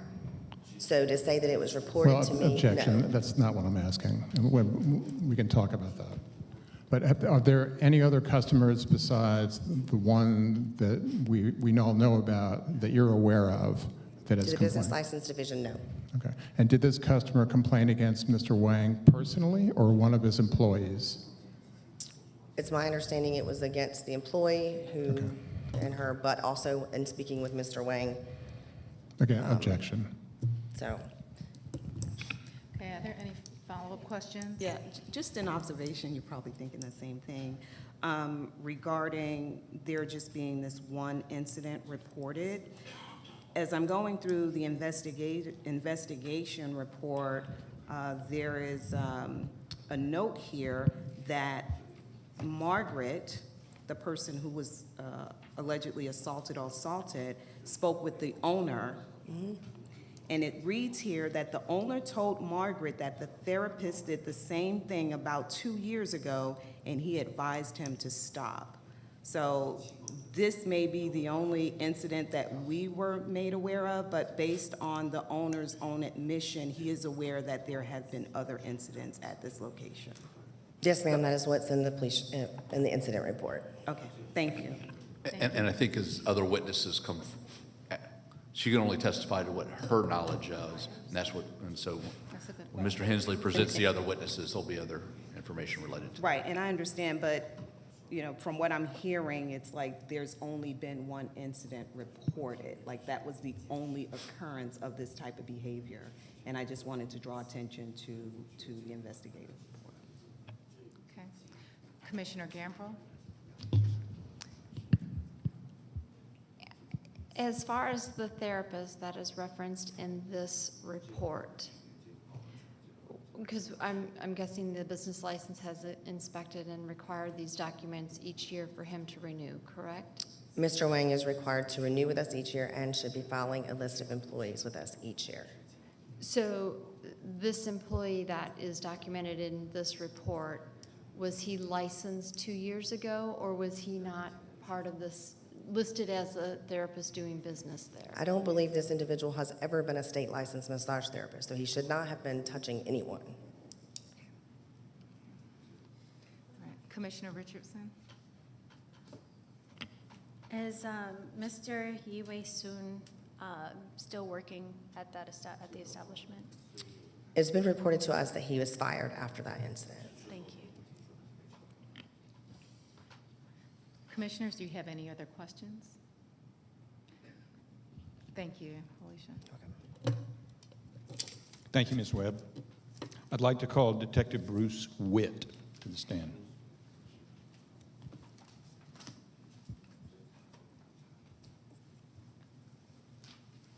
Good morning, Detective Witt. Good morning. Could you please tell us what your place of employment is? I'm a detective with Cobb County Police Department. And in what division or unit are you in? I work in regulatory services. Can you briefly tell us about your responsibilities as a member of that unit? Yes, we're responsible for regulating all businesses through county ordinance and state law, alcohol licenses, health spas, pawn and precious metal dealers, and record services. And are you familiar with the establishment that is issued today, Wang's Feet Health Spa? Yes, sir, I am. Can you tell us how you are familiar with them? Yes, sir. I was notified by a Crimes Against Persons detective that they had an incident that occurred in January. Now, when they do their investigation, I do not get involved with their investigation for any person's crimes. I'll go in afterwards and check on the regulatory side of the business. It was reported that a female went to Wang's Foot Massage to get a massage. There was a male masseuse at the time that she had, and while she was getting her massage, he climbed up on top of the table and was grinding against her buttocks, and she asked him to get off, and he did. He completed the massage. She complained to the owner, Mr. Wang. Mr. Wang had told her that he had told that employee not to do that he'd done it before. The Crimes Against Persons detective went out and spoke with Mr. Wang and got the same story. After they completed their investigation, I went to the business in February. When I went out to the business and I spoke with Mr. Wang at the time, I asked him about the incident. He told me that Mr. Sun, who was the employee, had been fired. He was no longer working there. I checked the Secretary of State's website. Mr. Sun was not a licensed massage therapist in the state of Georgia. It's a very simple search to do. When I was there was another woman that was completing a full body massage on a patron there, Miss Huang. I checked the Secretary of State's website. Once again, Miss Huang is not a state licensed massage therapist. When I spoke with Mr. Wang, I asked him why he's having unlicensed massage therapists, and he says it's hard to hire people. I cited him under state law. There's state law 43-24A-15 that states that you cannot hire somebody to perform massage therapy without a license. He was the licensed massage therapist at the time. He is the owner of the business, and he was allowing that to happen. On the initial report, it also said that the person, Mr. Sun, had done this 2 years prior. So he was not licensed 2 years prior. He was not licensed the day he committed the infraction on the 14th. And then the second person, Miss Huang, who was an employee, was performing massage therapy at his business, was not a licensed massage therapist either. And none of these people had been reported to the business license office or the police department as employees of the business, as they're required to per ordinance. As a result of your visit, Detective Witt, did you issue any citations? Yes, I issued him the citation 43-24A-15, which is allowing somebody to perform massage therapy, unlicensed massage therapists. And in your conversations or your encounter with Mr. Wang, did you have any problem communicating in English with him? No, sir, I didn't have any problem communicating with him. I explained to him about the massage therapy license. I explained to him about the county ordinance, that he's responsible for letting us know of his employees. And due to the fact that massage therapy license to take that test in the state of Georgia, it is offered in English. Is it offered in Mandarin? No, it is not. Only English? It is English, and it can be offered in Spanish with special circumstances. I'd spoken with the professional licensing division of the Secretary of State's office, and that's what they told me. And once the citation was issued by you, was that the end of your involvement in that investigation, or have you had any further involvement? That was the end of my involvement, and I relayed all this to the business license office, Mr. Webb. Thank you. That's all the questions I have, Madam Chairwoman. Thank you. Just a couple of quick questions. So you visited... Mr. Farmer, could you hold on? I'm keeping track of the time, so if you just give me just 1 second where I can switch over here.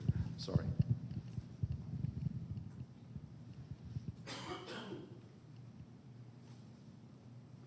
Go ahead. Detective, so you visited Wang's Feet one time or more than once? I'd been twice, Okay. once by myself. The second time I accompanied business license office. I was with them. Okay.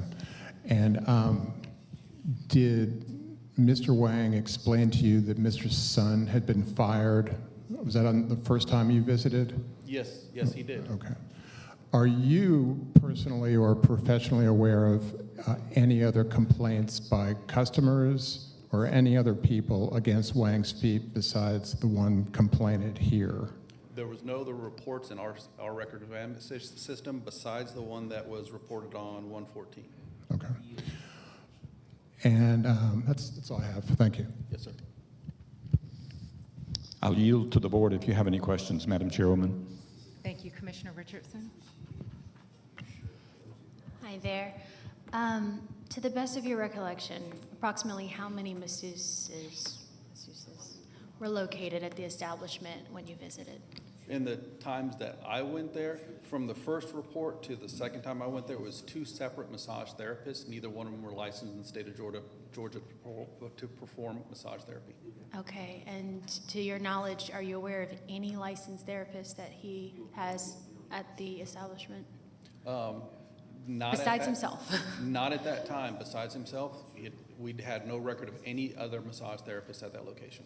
Okay, thank Ever. you. And then, I hope this isn't a question for another witness, but has there been, in the business license application itself, were there any reported licensed therapists? No, there wasn't. We received the license packets for background investigation, and we see they have a list of employees they're supposed to give to us. And he did not have the people that I encountered or was encountered on the 14th. They were never listed as employees at his business. How many employees were listed? At that time, I believe there was 1. Okay. And he went ahead and sent in, he notified us on 2/1 of 1 person, 3/28 another person, and then several more over February, March, and today. Well, he reported more yesterday. Okay, and those More names, employees. thank you. And those names reported in the application, are they licensed individuals that we're aware of, or No, we don't? in his original license, there was not another massage therapist attached to the business besides himself. Understood. So these are, the assumption is that these were employees to handle other operational components of the business. Correct, a receptionist, cleaning, whatever other functions that they could have there. Thank you. That concludes my questions. Commissioner Brawl. Yes, and this may be for Alicia, but on our application for business license for massage therapists, they have to prove that they have a state license? Yes. Yes, ma'am. They're supposed to submit their state license along with their applications. It's one of the things we look over in our office also. So they have to show that they have a state license through the state of Georgia, and it's easy to search also. You can go on the Secretary of Right. State's website and search under licensing. You can put their name in and it'll tell you. So was Mr. Wang the only licensed one when the application was originally submitted? Back in 2021, or Whenever his it was- initial, his renewal. There were only 2 people listed in the renewal, one of which is not a massage therapist, was a receptionist. And this was in January, let me double check. But to Detective Witt's point, there have been very few licensed massage therapists reported to us up until recently. And was Mr. Sun one of them? Licensed? No, ma'am. Okay. So January, when this application was submitted, let me see. I don't think there was any employees until February the 1st reported to us. How did he get a license to begin with if he didn't submit the state requirement? So his original license obviously was issued in 2021, I believe was his initial application, but this year, typically it's just a renewal process. He's paid his taxes, he's paid his regulatory fees, but then this come up, so we have not issued his certificate, but now that he's under appeal, he's allowed to operate. He was originally he's a licensed massage therapist, therefore his business license is able to go forward. But that's the only one that's state licensed, is his own. Correct. So he's the only person allowed to do massage therapy in that practice. So, for instance, if this is where we're going with this, February the 26th, the list was submitted to us. He, as the owner, it was the only, no, he had another massage therapist there. So himself and one other massage therapist. Everyone else is doing foot massage or other duties in the business. And then today, there was an updated employee list. Detective Witt may have it in front of him. And he Ms. can Webb, if you would, please hold the microphone closer to you. I'm sorry. Detective Witt has the newest report that was sent to us today with the employees on it. Okay, thank you, Detective. I have a quick question for Alicia. When the renewal applications are submitted, are they also required to submit a copy of their license, even though it still may be valid within that renewal period? No, because we can easily search that, like Detective Witt said, we can search that. Okay. In the Secretary of State's office and verify that information. Okay. All right, thank you. Commissioner Gamble? But I think to add on to Commissioner Sheffield's question, while Mr. Wang had his therapy license and they could easily track that, he did not submit other therapists that began to work for him's licenses to the county or to the detective for verification. Okay. Are there any other questions or comments? Thank you. That's all the questions I have of this witness, and I have one more witness to call, Mr. Chip Swain.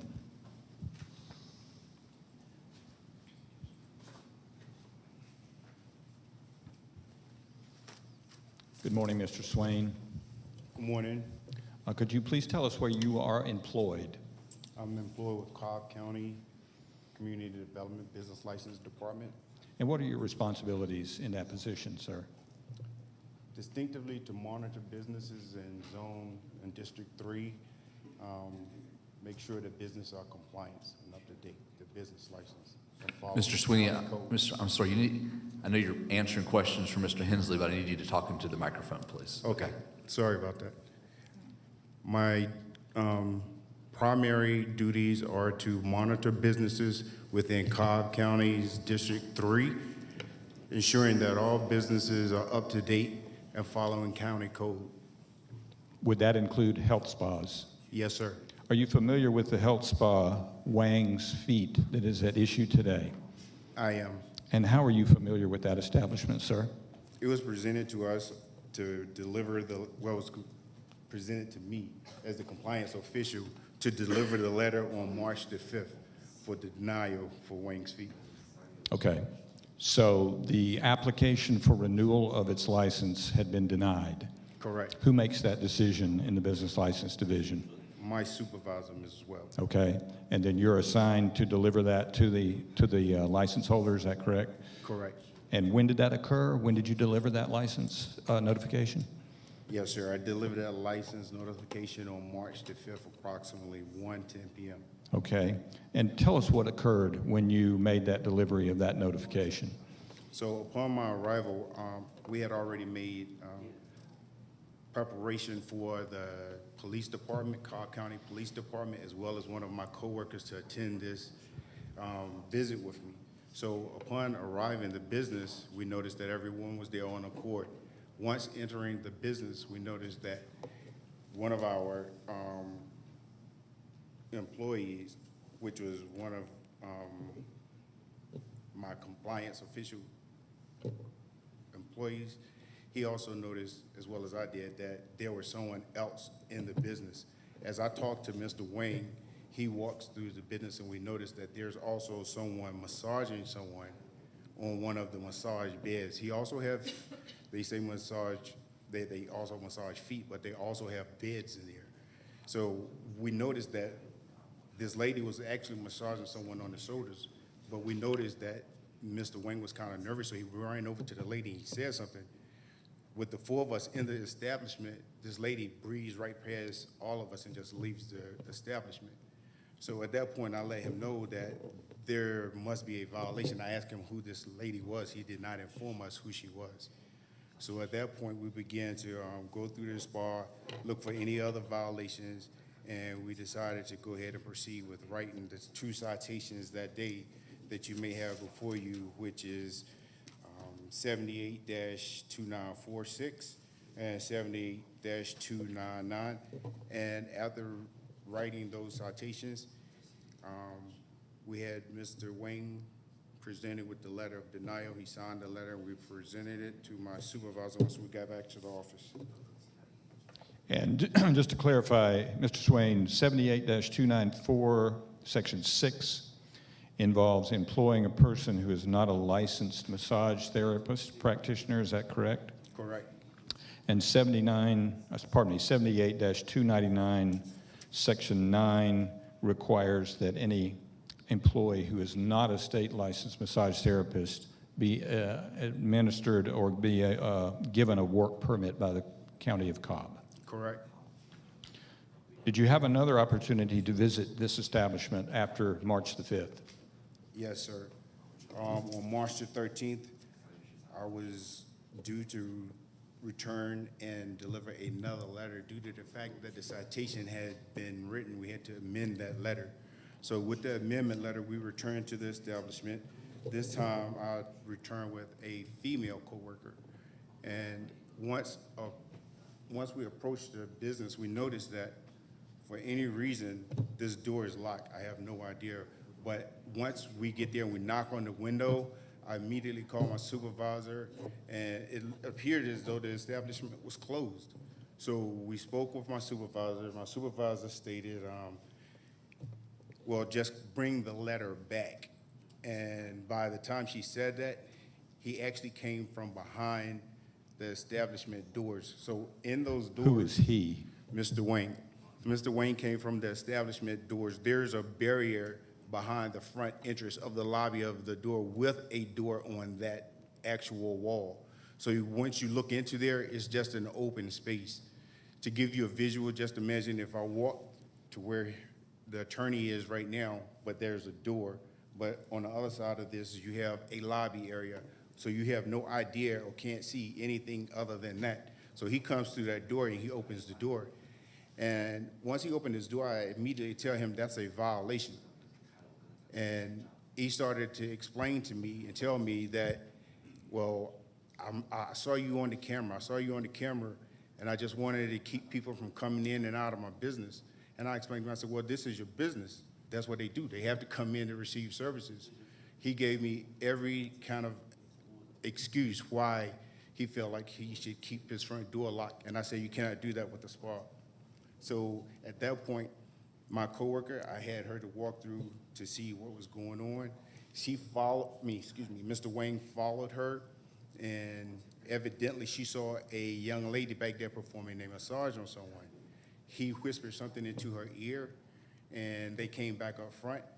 She told me what she found at that time, and I was like, okay, well, we know we have to do the violation of the front door, and Also, I began to ask for visuals like permit pictures of their permits so I could identify who was working in the establishment, whether they were permit or license holders, licensed therapists. At that time, I think 2 of the people that was performing did not have a license to massage.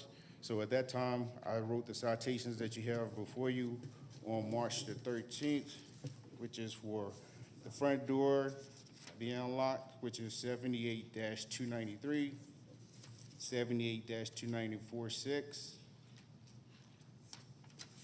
and 78-273. Were you able to ascertain the identities of any of these women that you found administering a massage? Excuse me? Were you able to identify any of these women who you found administering massage on that visit on the 13th of March? No, sir. Okay. I could not identify them. I'd never seen them before. And once you issued these citations, what did you do? Say that again? Once you issued these citations, what did you do? Once I issued the citations, we did call my supervisor, inform her of what we found. We also gave him the letter again. He did sign the letter with no issues. I didn't recognize any type of language barrier or anything. He's always had clear communication with me. So you had no trouble communicating in English with Mr. Wang? No, sir. He actually read the letter in front of me and told me that he would address the time frame where he needs to be and accordingly. Thank you. That's all the questions I have for this witness. Mr. Swain, so you visited the property of Wang's Feet twice, is that correct? No, sir. How many times?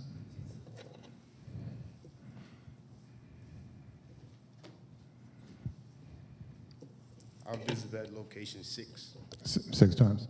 Correct.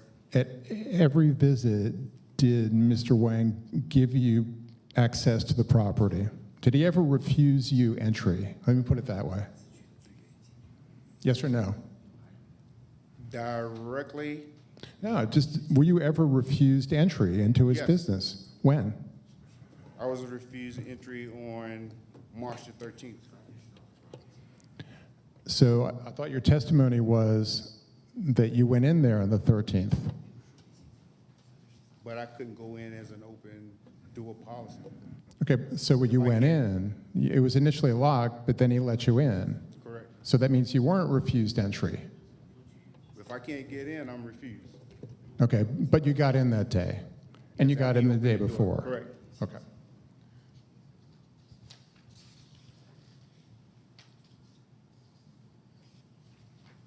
And you're saying you exhibited no evidence on his part that he was having trouble with the English language? No, sir. Okay. Did he mention to you that on at least one of the occasions, they had a receptionist who had called in sick that day? Do you remember that conversation? No, sir. Okay. All right, no further questions. Thank you. Commissioner Richardson has a question. Hi. Hello. So regarding the visit where the door was locked and then he emerged and opened the door and provided several excuses for why the door was locked, do you recall those excuses? I know you mentioned one, which was not having people go in and out of the business, but I'm curious about the other forms of reason that were provided. The basic one was that he didn't want people coming in and out of his location. He wanted to monitor people that will come in, and I felt like he was directing that to business license because we had already been there before and cited him. So outside of those two, I think it was just him just wanting to monitor his business. Okay, but he didn't say, because you said he provided several other excuses, and so I was just trying to get some clarity on what that was. Just those two. He just kept ramping on about he just wanted to be monitoring who was coming into his business. Okay. Thank you.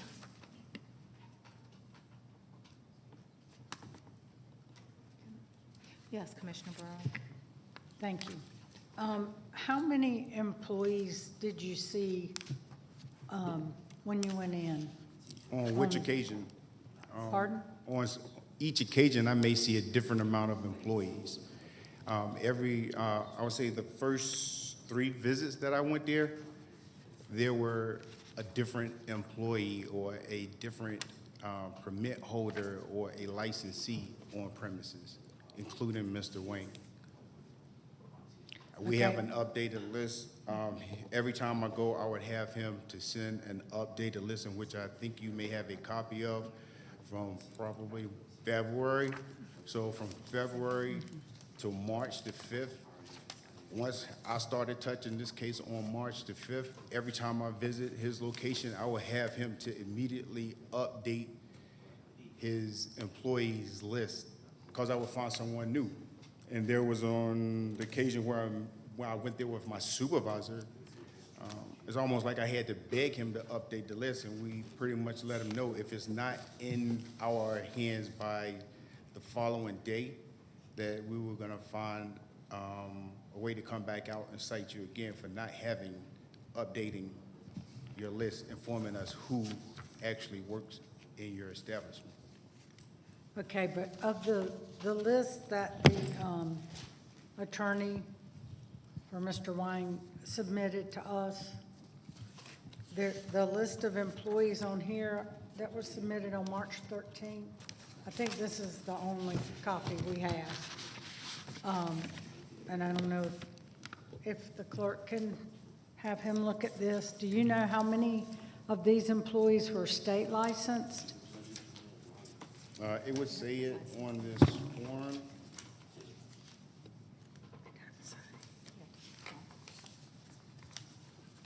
I don't know if you want to follow me on the list. We have a Kwanzaa Chang Wayne, which is Mr. Wayne.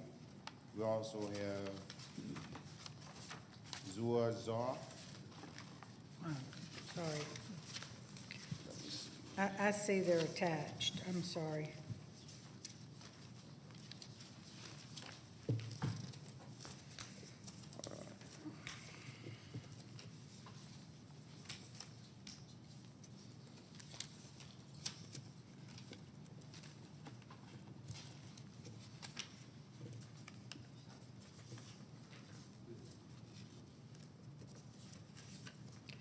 So all these listed do have a state license at this time? No, ma'am.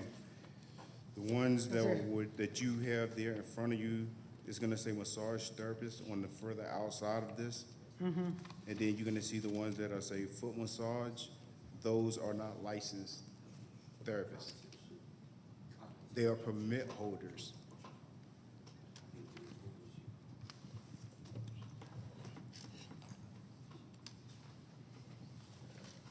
Okay, so.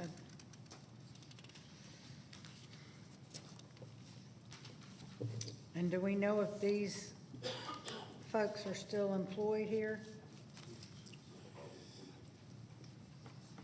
We can go by the list that he just presented to you, because they are supposed to submit an updated list until I go back out to that location and recognize for myself who's in that establishment. I cannot vouch for that.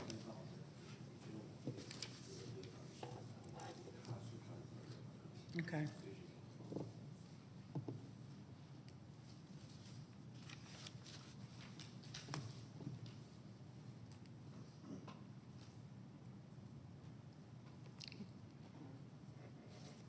Do you have further questions, Commissioner? No. Okay. Thank you. If I can just look at that packet. We only have one of these packets, which is making it difficult, that has the pictures of the badges and of the state certifications. And I did have some questions.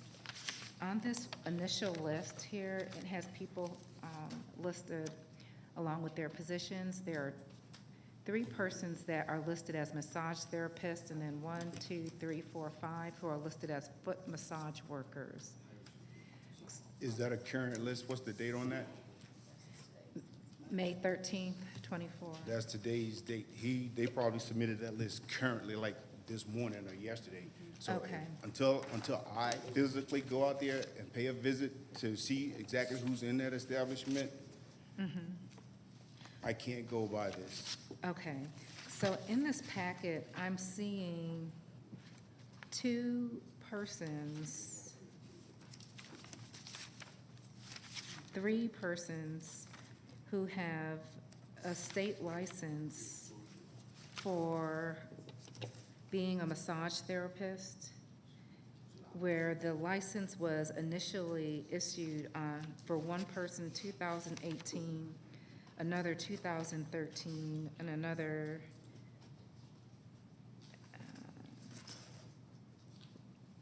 2017. And they are active They haven't until expired. October 30, you're looking at the same packet. All of them say Yes. they're active until October 31st of this year for 3 persons. And then I'm seeing that Cobb County has issued, and maybe the question is, does Cobb County issue health spa permits?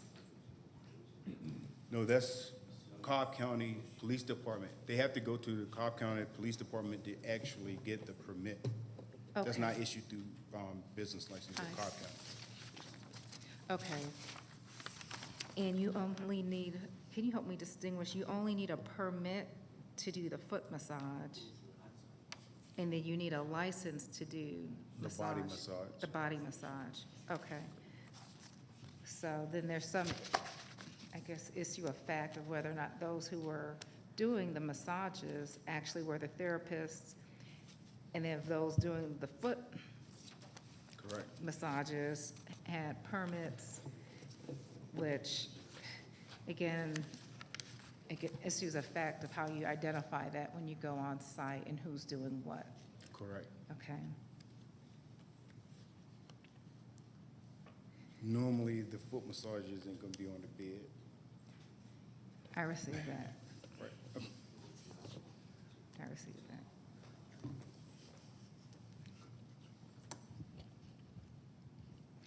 You know,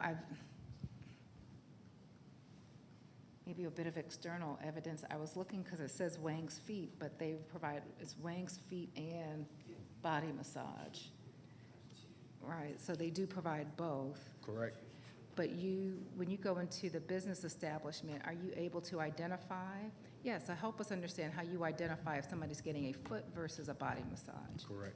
Okay. Normally, in the foot massage location, there are chairs where they're gonna probably have their pants rolled up to like their kneecap, and they may be doing a foot massage. If there's probably, and I've never gone there and it's been full to capacity, excuse me, full to capacity. So for someone to be in a room, chances are you're not getting a foot massage. Okay, and they may be getting the massage. On the full shoulders. Yes, or- and for the persons who are conducting that, you're saying when you're going, nobody's providing you any, I don't want to put words in your mouth. So when you go into the room and somebody's conducting the body massage, how do you verify that they are actual massage therapists? We ask them to come out and we ask them to show their credentials. Chances are, if it's a permit holder, they're gonna be wearing the badge.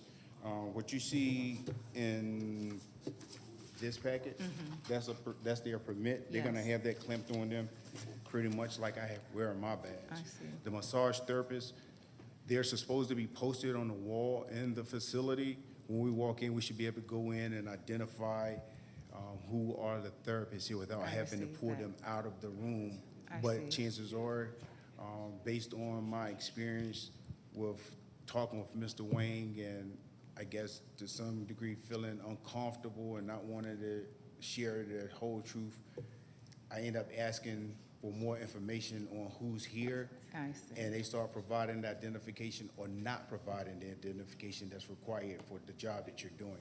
Okay, so then the citations that were issued, they're being issued because you were not able to match the individual with certification or permit? Correct. Okay. Is this the first massage facility that you've entered No. before in No, ma'am. your work, in your line of work? No, ma'am. Okay. Have there been other instances where you've visited a massage location and their doors were locked? No. Okay.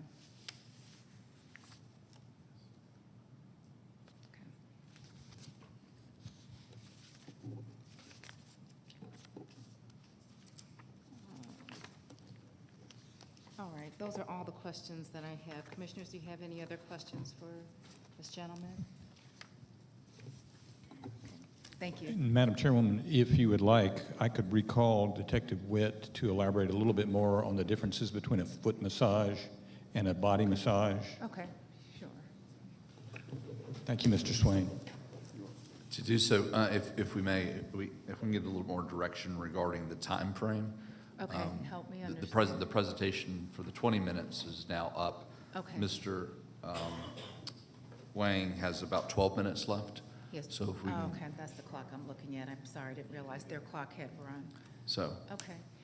Commissioners, are you okay with opening this up for more time, or would you like to go back and allow Mr. Wang to present? They have additional 12 minutes.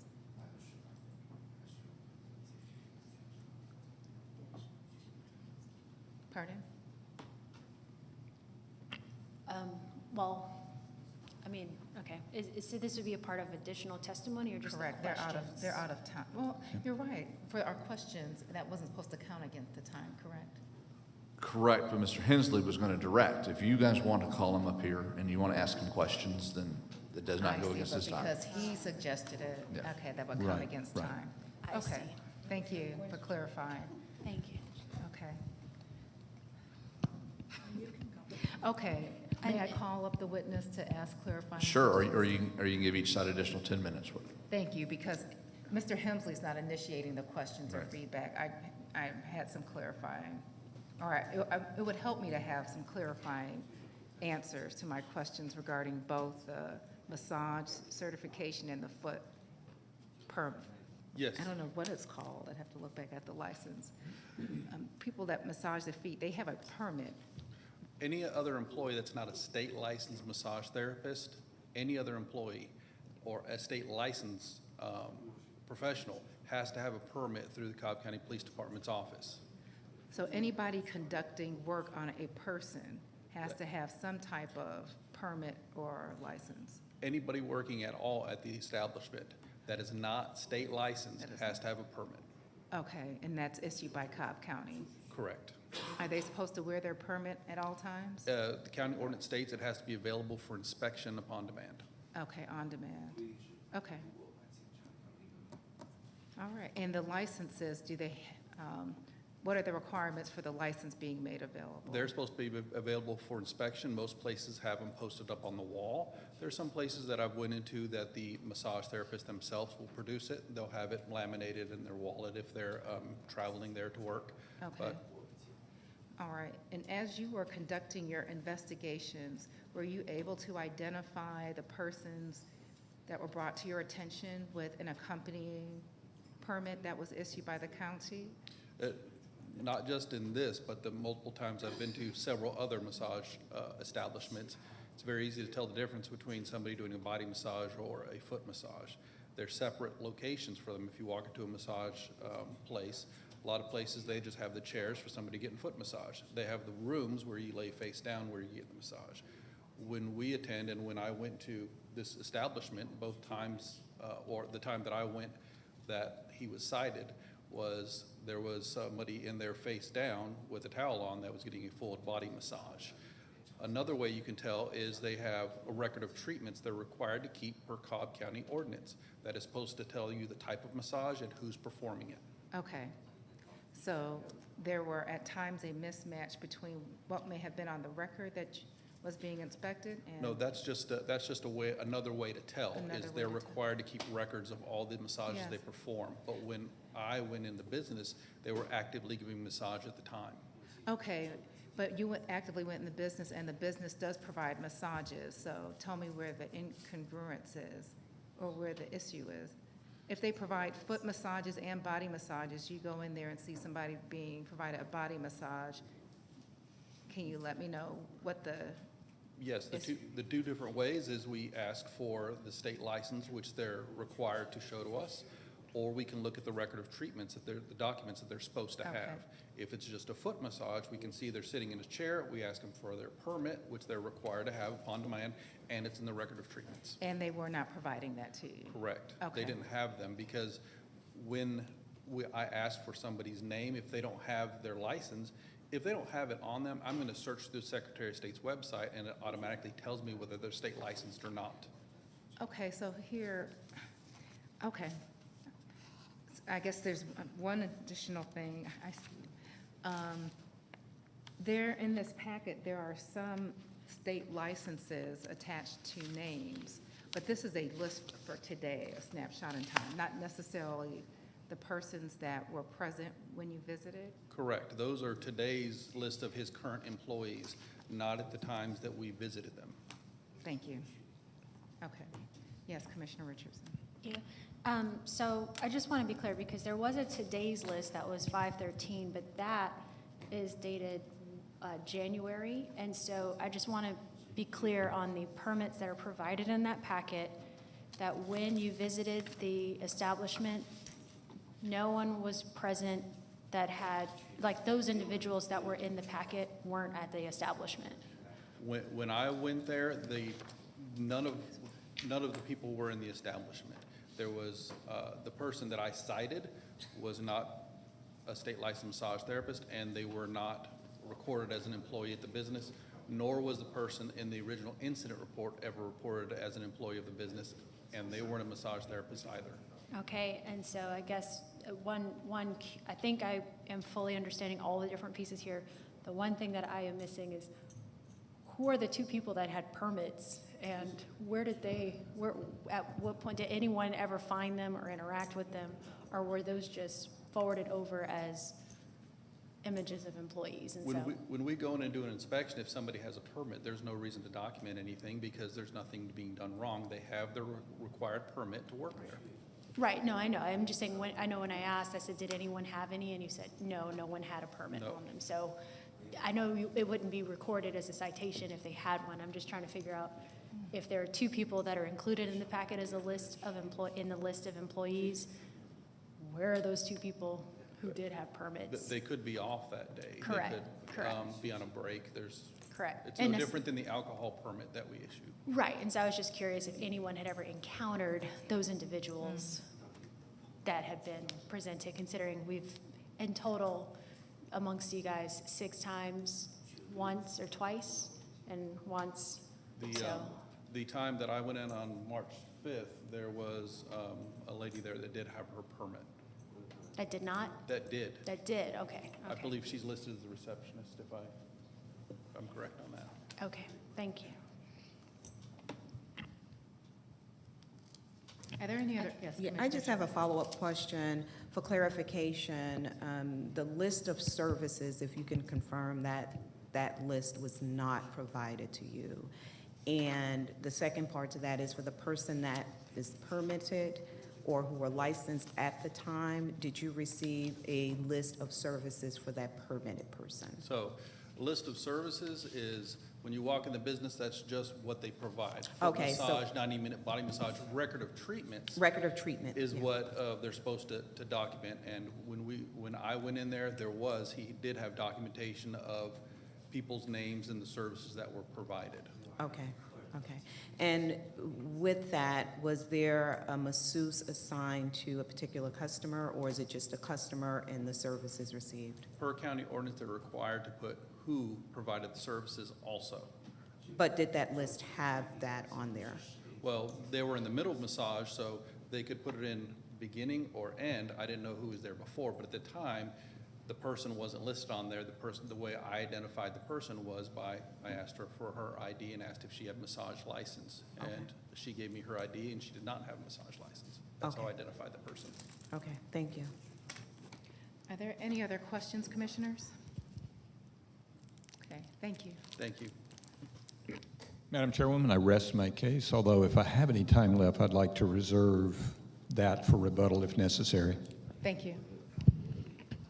I'd like to call Jason Wang to the stand.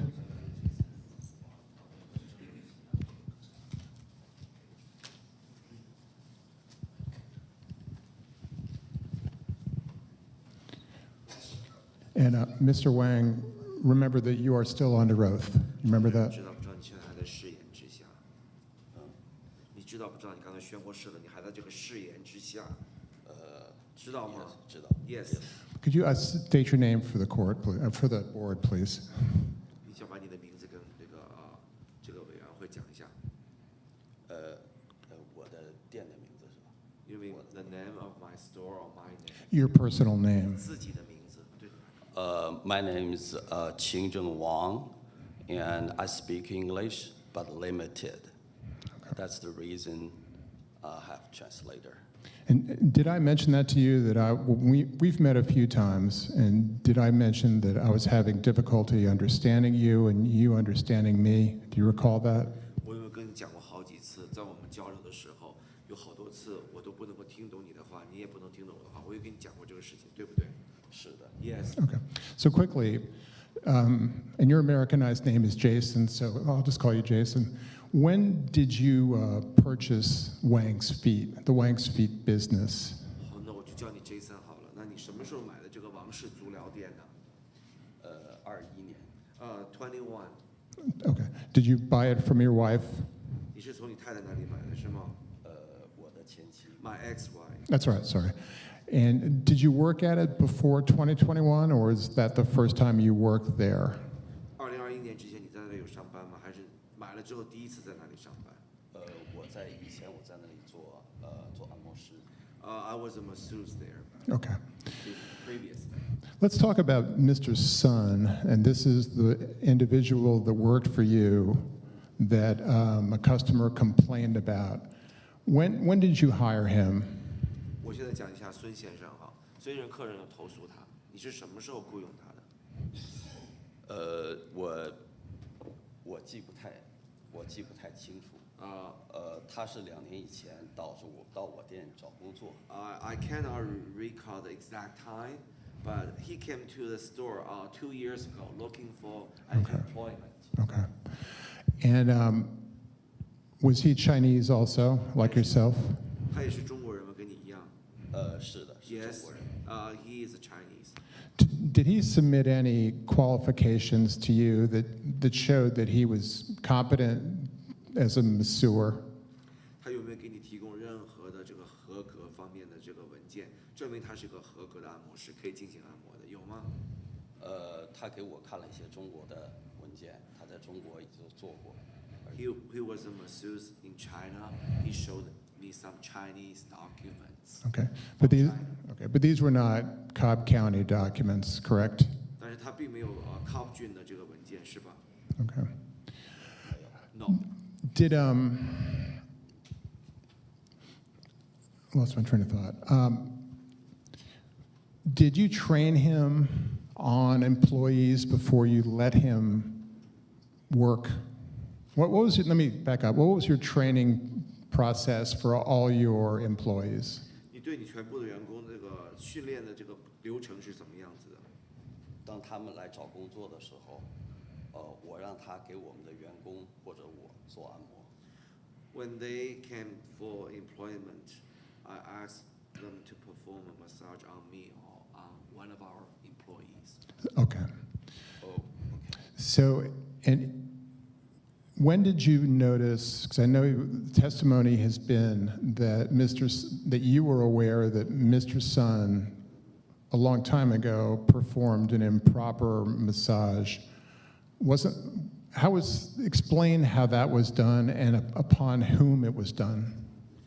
你刚才有说，他刚才你听到证词，他们有说，你也承认了，在很久之前，这个孙先生在做按摩的时候有不当举动，当时他是怎么做的？给谁在做？你是怎么知道的？当时他是给我们一个工人，做背部按摩，脚和做背部按摩。At that time, he was performing a massage on one of our employees on the back and also on the feet. 对，然后他把全部身体趴上去。 He used his full body weight on that person's body. 我告诉他那是不可以的。 I told him not to do that. And this was on an employee that you witnessed, is that correct? 这个是你亲眼看到的，是对一个员工在做按摩的时候进行的，是吗？是的，因为 Correct. 我从来不进客人的房间。 Because I, as the owner, never enter the massage room when the customer is receiving their massages. Okay. So before the incident in March of this year with the customer complaining, had Mr. Sun ever, to your knowledge, performed an improper massage upon a customer? 但是在今年出事儿，孙先生出事，客人向你投诉之前，据你所知，孙先生有没有对客人进行过不当按摩？有吗？没有。 No. Okay, all right. And you, once you found out about the complaint, did you fire Mr. Sun? 在你发现了这个投诉之后，你有炒掉孙先生吗 Yes.？Yes. Now, there are problems with unlicensed massage therapists and unpermitted employees. Explain in your own words how that happened. Just 有一些问题啊，就是说有的按摩师没有执照，有的按摩师没有工作许可。解释一下，用你自己的话，这是怎么回事呢？因为我们是刚开始的时候不是很忙，我们不需要那么多人。 Because in the beginning, right, we were not that busy, so we did not need a lot of masseuses to work there. 然后因为我们是做脚的店，主要是脚，身体很少。Our main business is foot massage. We have very few body massages. Okay. 我知道做脚不用按摩州政府颁发的按摩执照。 To my knowledge, the massage therapist who performs foot massage does not require the license from the state. Correct. 还有我在今年之前，没有收到Cobb County 给我的信息说每个人都要上报。 Also, before this year, I had never received any information or notice from the Cobb County to inform me that I have to report all the employees list to the county. Okay. 还有，因为我们的生意时好时坏，所以经常有员工来，经常有员工走，所以说我自己也没有办法把每个人调查很清楚，有的人只是工作1天，第2天不做了。 Sir, if you speak a little closer to the microphone, we can hear. Yeah, you. That's the language Also, we our need to hear. business varies. Sometimes business is good, sometimes business is slow. So the employees come and go. Sometimes the employee only works for 1 day. So I cannot and will not be able to do a thorough investigation of everyone's background. But Mr. Wang, do you understand the importance of following the Cobb County rules on this? Going in the future, or from today forward, or from last week forward? 王先生，你现在知道不知道？从现在开始，或者从上礼拜开始，你要遵守这个 Cobb 郡的这个规定的重要性，你知道吗？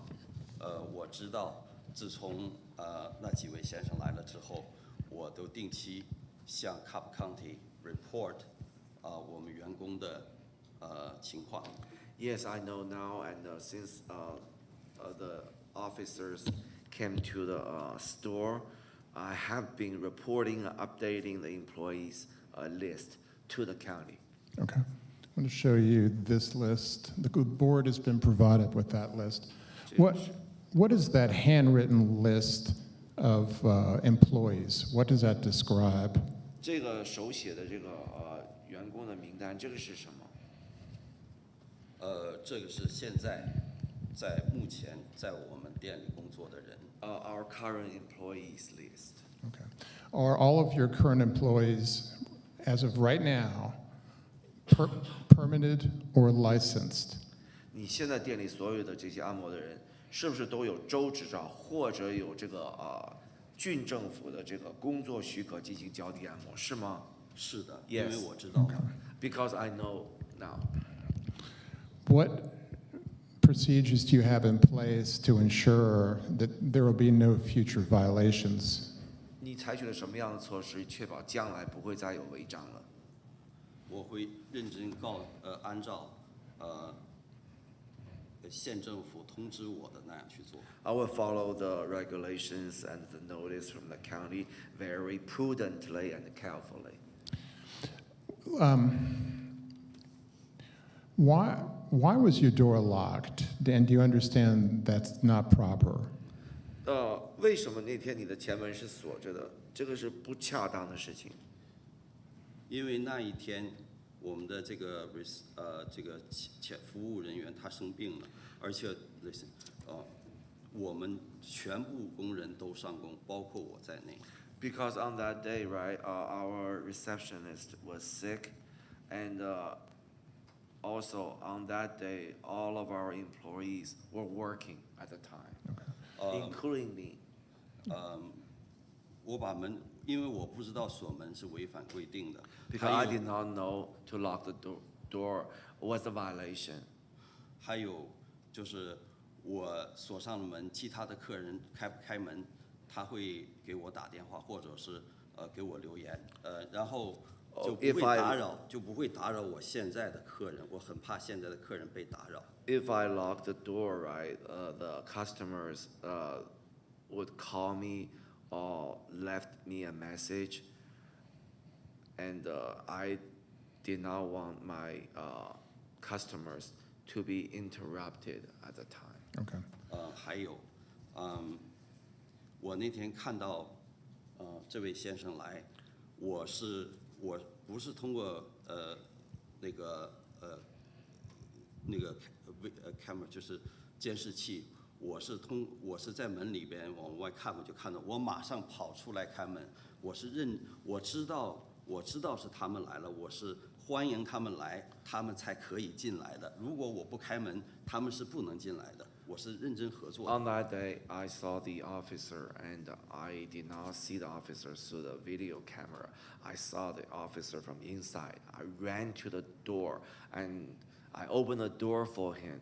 I welcome all the officers to the store to inspect us. If I did not open the door on that day, the officer would not be able to enter the store. Are you aware of any complaints by any customers other than the woman involved with today's hearing who have ever complained to you about an improper contact by any of your permitted or licensed massages or unpermitted? Anyone there? 除了今天我们讲到这个事情之外，有没有任何客人有向你投诉过关于你的有州执照的员工、有着工作许可的员工，甚至没有任何执照或者工作许可的员工对客人进行不当的接触，有吗？没有，因为我们在圣诞节的时候卖的很多礼卡，都是妻子给丈夫，丈夫给妻子，还有妈妈给母亲节，女儿给妈妈买的。我们是一个非常好的家庭式的SPA。We are a family-type legitimate spa doing the legal business. During the Christmas time, we sold a lot of gift cards.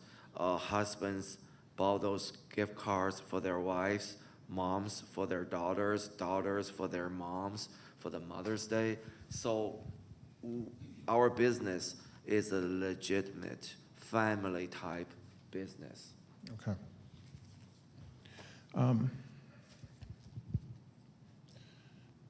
Are you current with your licensing fees with Cobb County right now? 你现在这个该交给 Cobb 郡的这个执照费是不是都交了？是的。Yes. Do you pay your taxes? 是的。你有交税吗？是的。Yes. And have you submitted to me copies of your two most recent federal tax returns? 你有没有把你最近的这个联邦报税的这个税表有给我，是吗？是的。 Yes. Okay. The list I gave you with all those handwritten names, how many of those people are like there today, for example? 你今天给我这个单子上面有是手写的名字上，比如说以今天为例，有多少人今天在那里上班？今天只有3个人。3 people. Okay. Is that a normal number, 3 people per day? 对你来讲，一天有3个人在上班，是不是个正常的事情？3或4个。From 3 to 4 people. Okay. All right. Thank you. No further questions. 好，我没有别的问题了。 Very briefly, Mr. Wang, 非常简要的，王先生。 isn't it true that you hired Mr. Sun over 2 years ago and never asked him to get state certified by the state of Georgia as a massage therapist? 我讲这话对不对？你2年前雇佣了孙先生，你从来没有要求他去乔治亚州拿一个州认可的这个执照，是吧？还是因为我们是脚店，他最开始就是申请做脚，只是做脚。Because we are a foot massage spa. At the very beginning, he applied for a foot massage therapist position. 我当然是希望他能，我不知道他跟我说他有中国的执照。 但是因为我的无知，我忽视了他有没有州的执照，我也因为我的无知，我也没有及时向县政府报他的名字。He showed me the documents from China. He said he was a massage therapist in China. Because of my ignorance, I made a mistake. I did not make him to apply for a state license or even a county work permit. That was my fault, and that was because of my ignorance. So the answer to my question is yes. 所以说我应该回答是对我的问题。 Are you aware, Mr. Wang, that Cobb County Code of Ordinance has always required you to provide a list of your employees to the county? 你知道不知道 Cobb 郡的这个合规部门要求你要随时把你 工作员工的名单提供给 Cobb 郡，你知道吗？我刚才回答了，我在今年几位警官来之前，我真的不知道。Like I stated previously, before the officers came to the store this year, I really did not know. That's all I have, Madam 好，我 Chairman. 就这些问题。 Thank you. Commissioners, do you have any questions? Yes, Commissioner Richardson. Thank you. And my question is, once the first citation was issued, which provided information about missing permits, what was your course of action? 这个给你发了这个罚单之后，告诉你这些人没有这个工作许可，你当时采取了什么措施？我当时就把我现有的员工每一个都单独领到领到那个公安police office 去申请 permit。Right after that, I brought all my employees one by one to the police department to apply for the permit. That day, I think, 有一天我还遇到了那位先生。I think that day I met the officer here. 在做身体的，只要是做背做身体的，我们现在都需要有州的按摩证。Also, we require all the masseurs who performs body massage will need a license from the state of Georgia. Okay, are there any other questions? Commissioner Sheffield? Couple questions. How many employees, particularly the massage therapists, are employed at any given time? 在任何时候，大概你这个店雇佣多少个这个按摩技师？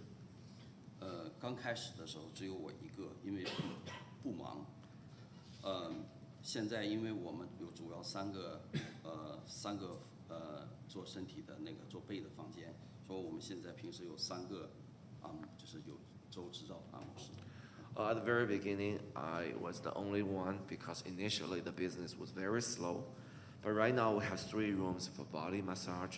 So right now we have 3 masseuses who have the licenses from the state of Georgia. Right. And my follow-up to that is there was a comment shared earlier that Mr. Wang is too busy to check the licenses of the employees. So with it just being 3, I'm just curious about the undertaking and how it was missed if it's only 3 employees. 刚才你有做一个评论嘛，就是你太忙了，王先生没办法去查每个人的到底他有没有执照，有没有许可。那你现在要采取哪些措施来改正这个问题？现在只要是来找工作，我都是先要问，按照那几位警官的要求问他们。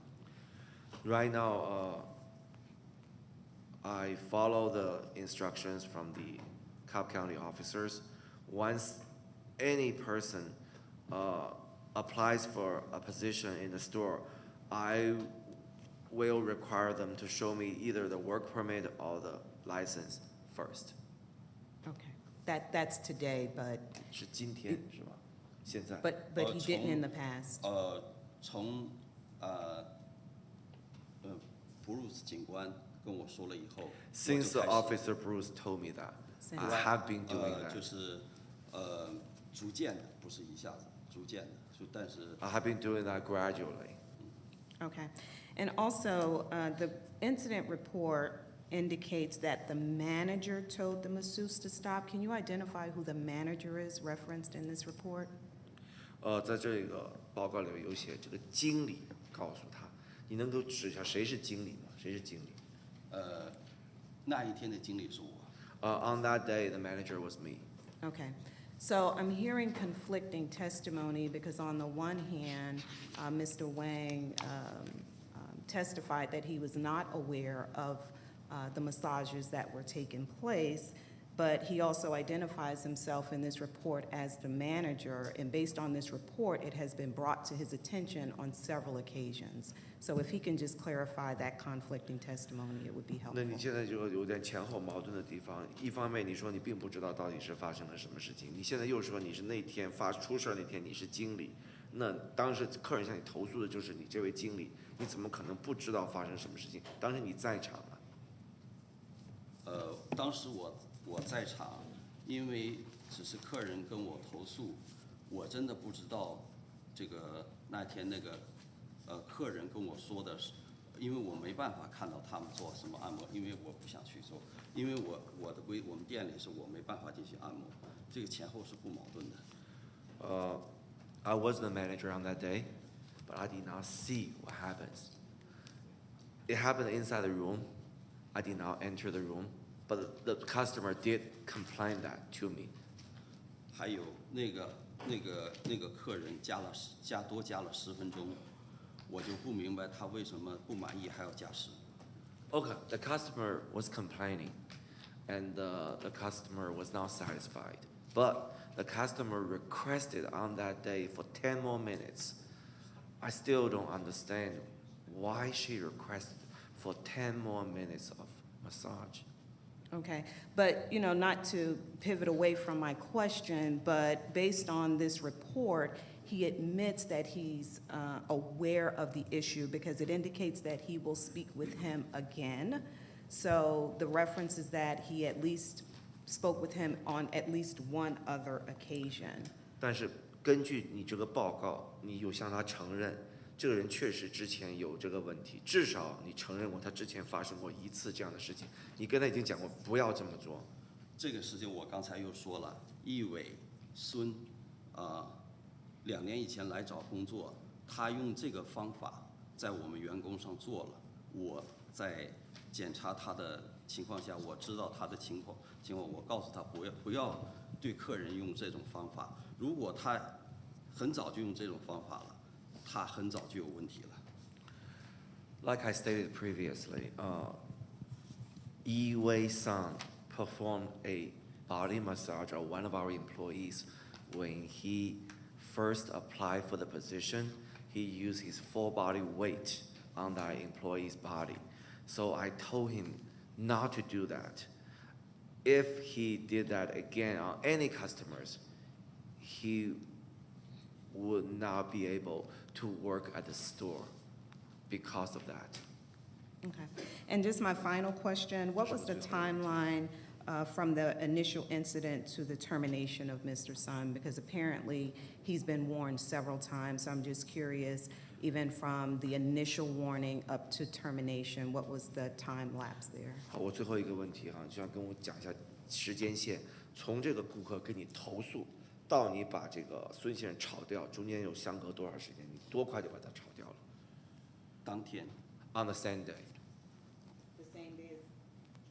The same day as this incident, he was terminated? 就是这件出事的当天就把他炒掉了，是吗？对的。Correct. Okay. And why was he terminated? 为什么你要把他炒掉？因为我告诉他那种按摩方法是不可规定的。Because I told him not to massage people by using the whole body weight. Okay. All right. Thank you. 好，谢谢。谢谢。Is Commissioner Burrow? Yes. Just to piggyback on Commissioner Sheffield's question about the day in question, the incident, Detective Witt stated that when he met with you, while he was investigating the customer's complaint, that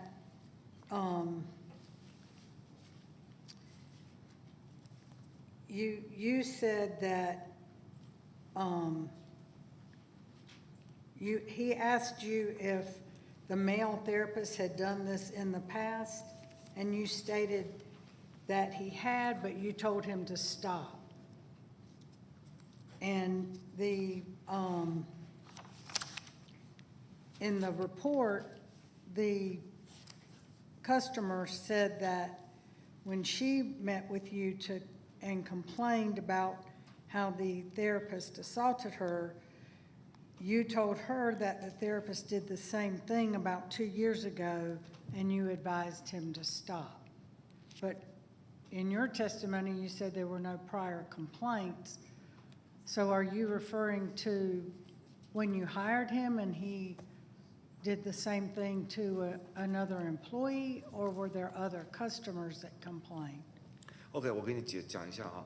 当时那个侦探去了，他去调查这个事情的时候，你跟侦探讲，孙先生之前有做过一次这样的事情，你跟他讲停下来。完了，当这个客人给你那天的投诉的时候，他说这个你的按摩师攻击了他。你说2年前他也做过这件事，我叫他不要再这么做。那你现在讲的是，你今天又说你从来没有听说过任何对他的投诉。那他2年前做这个时候的事情到底是怎么回事？对谁做？对客人做？对你的员工做？是怎么回事？我又重复一遍，2年前他来找工作，我们要检查每个人的工作技能，我们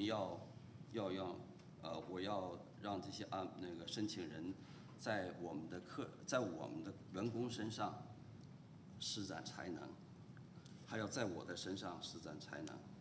他在我的员工上用了这种方法，我说不要这么做。Like I stated previously, 2 years ago, initially when he applied for this position, I tested his skills, his massage skills. He performed massage on one of our employees. He put his whole body weight on that employee. I told him not to massage people like that. 客人，我从来不观看工人给客人做按摩，这是我们的规定。But as for the customer, I never watched masseuse to perform a massage on the customers.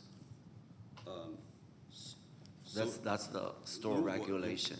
如果他在这个 report 之前做过其他人，我想他早早的就被报警了。I think if he did the same thing to other people, there should be a police report a long time ago before this actual incident. Well, they would have to file a complaint. 那他们也会来投诉，对不对？客人就说有没有你收到过客人关于他的投诉？没有，这是第一个。This was the first complaint from a customer against him.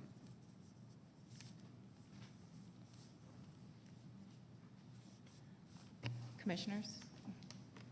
This isn't a question for Mr. Wang. This is more of a procedural, like just process question on our procedure with business licenses. If this case is, if it's affirmed, if the county's position is affirmed, does that prevent Mr. Wang from reapplying for an application?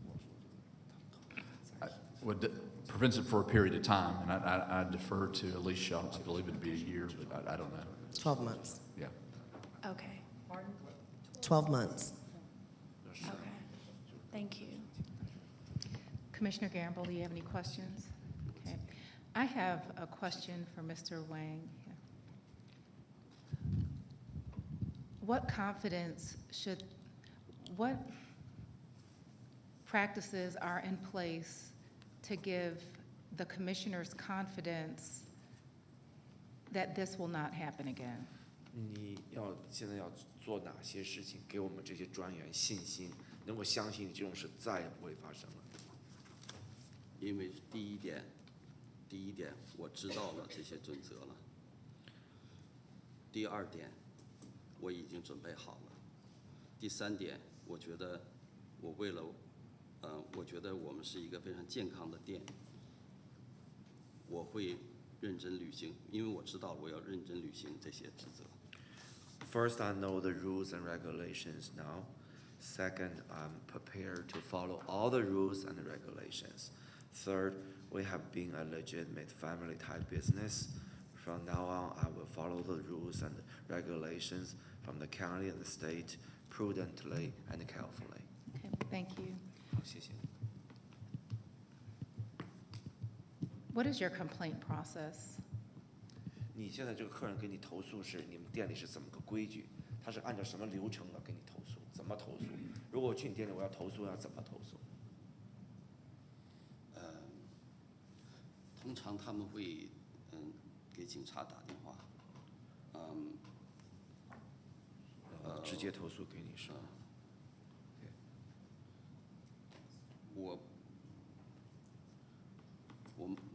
我们店除了这个事情以外，我没有说有客人威胁过我要投诉。This was the first complaint we ever received from the customer at the store, and our procedure is the customer will complain to us. Also, we will encourage the customer to call the police to do an investigation. Okay. How long have you been in operation?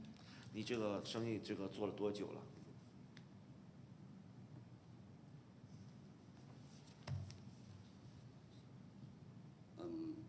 Almost more than 3 years. More than 3 years. Okay. And this is the first time that a customer has complained to you about business service? 这是第一次客人向你投诉吗？对的。Correct. Okay. If a customer complains to you about business service moving forward, how would you handle it? 那以后如果客人关于这个服务啊有什么投诉，你要怎么处理？以后，将来？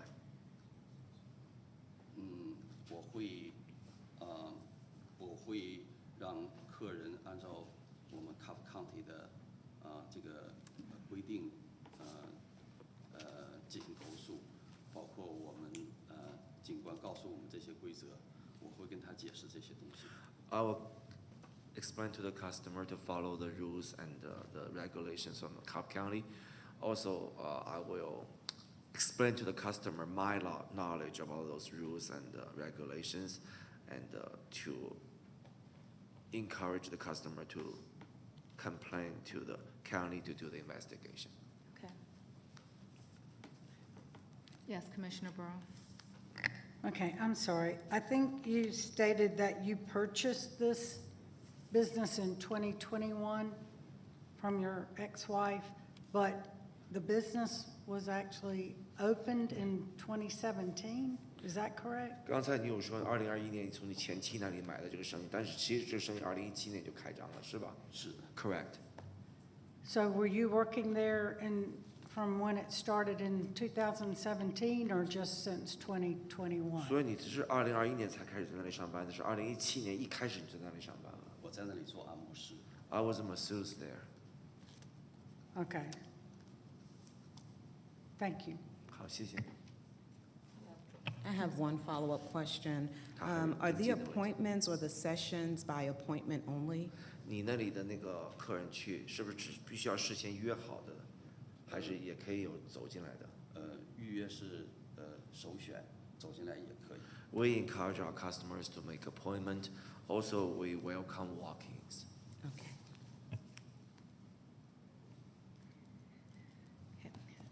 Mr. Wang, have you ever fired an employee before? 王先生，你之前有没有炒掉过员工啊？有过。Yes. Okay. Have you ever fired an employee because of how they rendered services before? 有没有因为他这个按摩的方式炒掉过员工？之前没有。No.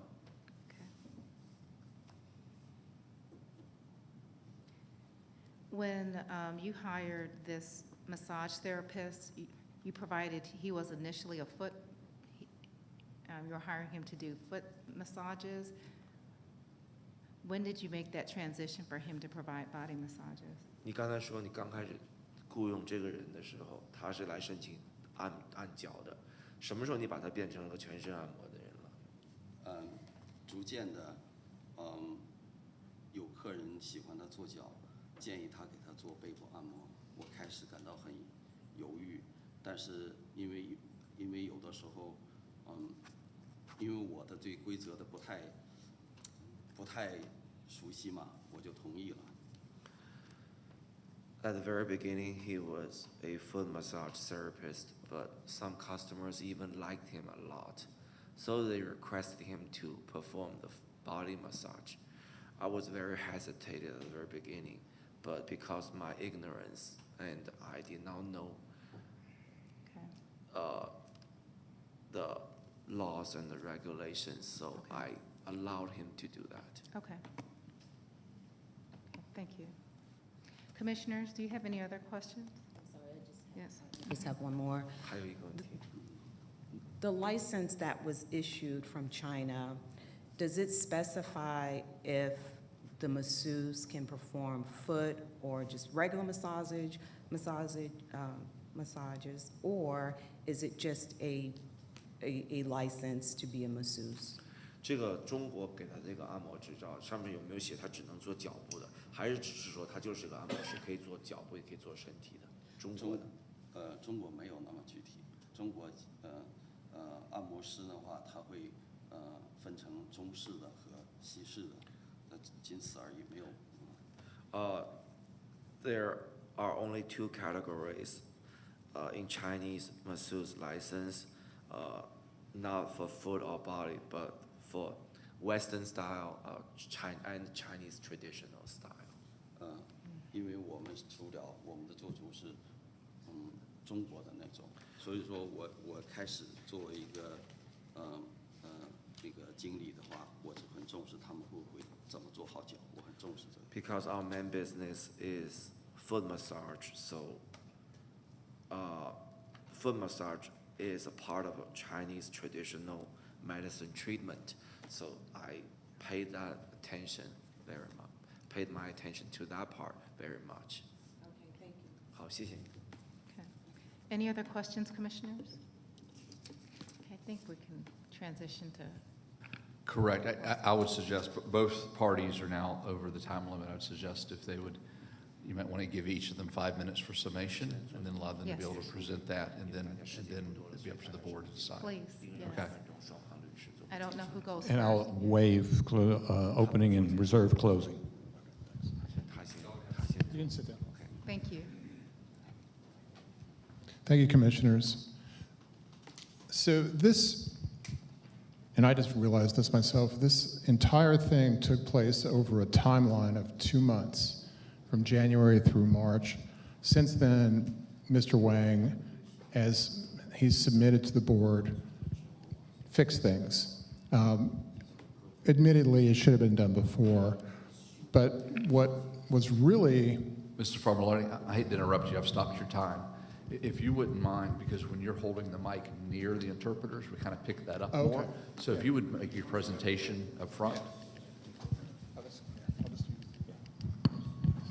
Like I said, I've stopped your time, so I'll give you time to get going again. Thanks a lot. So this took place over a 2-month time period, and the aggravating factor, I think, as the evidence has shown, is that it wasn't really aggravating.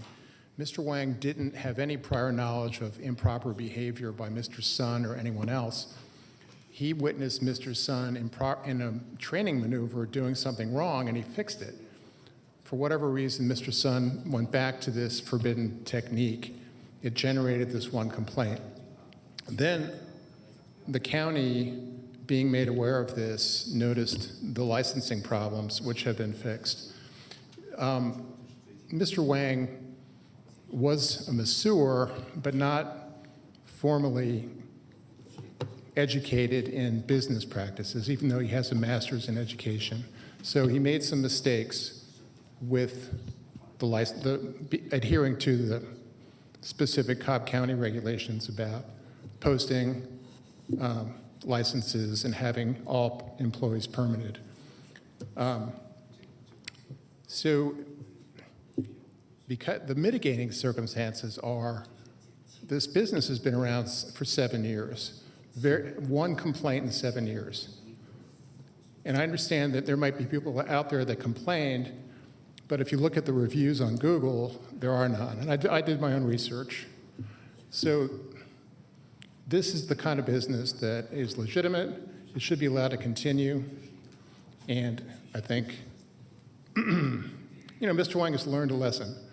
And it's to punish him with this kind of a death sentence because of a 2-month period of mainly technical violations of licensing and permitting, which are legitimate, and I understand the reasons that they're there. Those have all been corrected. We've submitted proof of all of his employees being permitted and licensed, and we do wish that he be allowed to continue in business. He has a big investment. It's good for the community. In fact, the woman who complained, she was referred by her sister, who had a fantastic experience with Wang's Feet. So it's a solid business. He's made a few mistakes, but he's corrected them. Thank you. Thank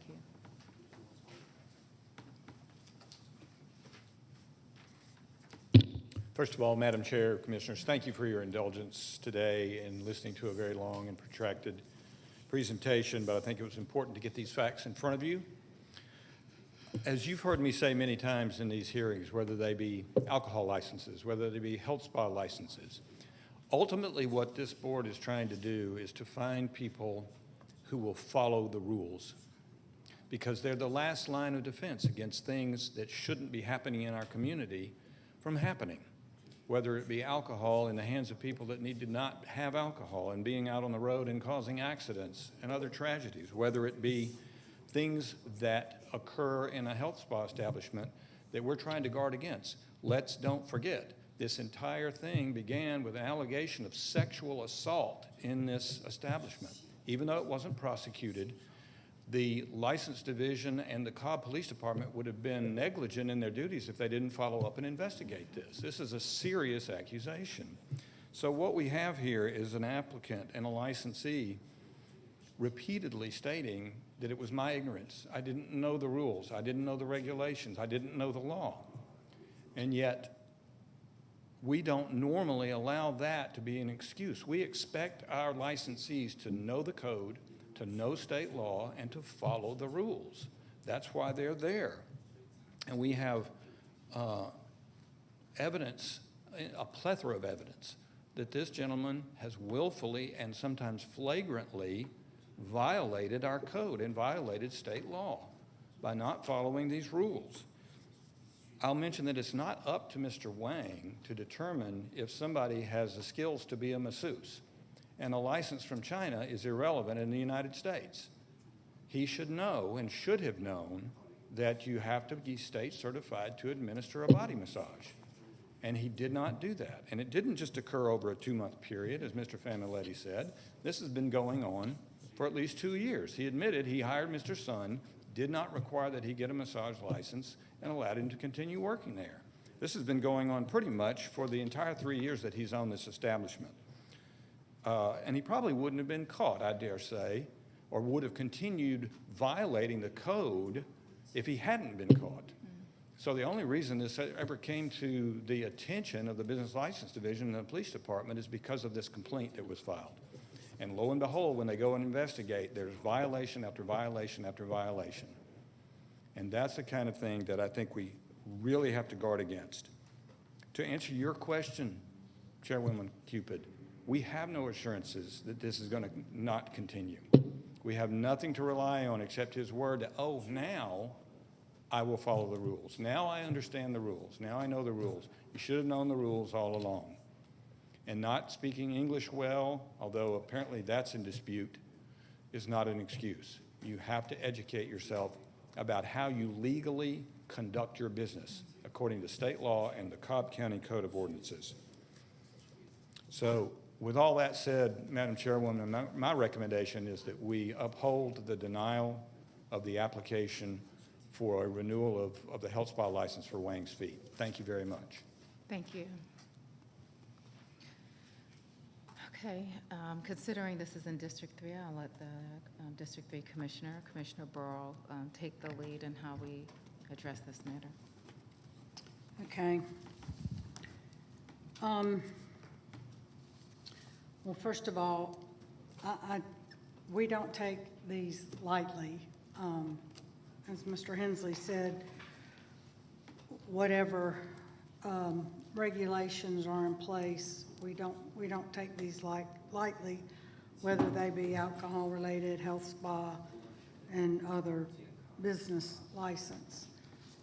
And I do agree that ignorance is not an excuse.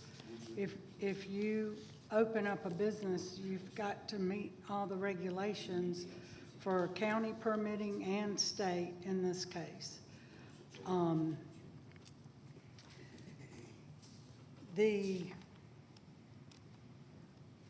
fact that there are other violations in addition to the investigation of the assault, I too agree that we should uphold the denial of the license renewal for Wang's Feet, and from the License Review Board, from Business License Administration, and from the testimony we've heard today. And that would be my motion. Okay. And I believe you said that was for a 12-month period? So Yes, they ma'am. could reapply with the proper licenses and requirements, permits, what have you, in a year.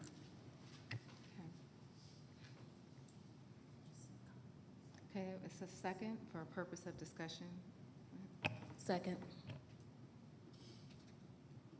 Just some comments here. It certainly extends sympathy to not necessarily knowing the laws, but again, ignorance of the laws is not a proper defense for not following them. That being said, there are situations by which ignorance has been considered, and that's in providing mitigating components. And in this case, I think that there's a lot of opportunity for improving internal operations that were not necessarily demonstrated. Mitigation of potential issues is not immediate compliance. It's having something that's in place that's going to allow continued compliance. And that has not necessarily been presented as a part of this hearing, something I was looking to see. And so with that, I do agree with Commissioner Burrell's motion on the table. I concur with Commissioner Richardson. I mean, I think we're mindful that things can happen. So what I was looking for today was some type of mindfulness once the issue was made known of how the applicant will continue to apply, comply with the law, or had continued to comply with the law once it was made known that there were violations. And I am not necessarily hearing a commitment to the process of ensuring adherence other than having a list that was provided with today's date on it. I haven't seen prior lists in that packet that show other dates where information was being collected to show that things are being improved over time. I'm not seeing, other than saying I'm going to get a permit, a review of the permit or the license to ensure that people comply with the law. Somebody could be licensed or permitted and still not comply with the law. So, once there's a complaint, and it's just very difficult to understand,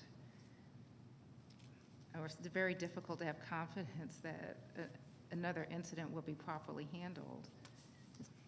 I did go online. I don't know if we're allowed to bring in outside information, but I was looking at reviews online. I haven't seen a similar complaint in the past, but some complaints with respect to the quality of service makes me wonder, is the quality of service related to people not being properly certified to provide the service?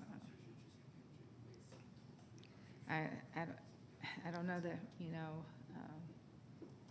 maybe if I was given a little bit more, I would be willing to even entertain a suspension over time versus just outright denial, but I don't have enough here in front of me other than to know that online there are a lot of good reviews. People do like a lot of the work that your service does provide. There are some complaints here and there that come with perhaps any customer service type of organization, but there's a lot of positive reviews. But what happened here is very serious. A sexual assault is very serious, and it's not something that we can take lightly. And I haven't heard enough to overcome my willingness to accept the recommendation before the board and Commissioner Burrell's motion. Yeah, Commissioner Sheffield. I just want to also add that there's been a lot of testimony on both sides, but for one of the parties that's named or part of this, this hearing is Ms. Wiggins. And I can't help but to think about her and her experience. And if her experience could have been avoided if this matter was dealt with when it initially occurred some 2 years ago before this incident. So, I'm not confident that Mr. Wang will move forward long-term in applying and adhering to the rules. I'm troubled by the fact that he looked the other way regarding the sexual assault of a customer and simply gave the employee, by all accounts, a slap on the wrist. And this is on top of knowing and understanding that his license was not valid here in Georgia. Even after the first incident, he was not encouraged, Mr. Sun was not encouraged to file for a license in Georgia. So while Mr. Wang believes that his ignorance is a reason to not comply with the rules, it's just not acceptable.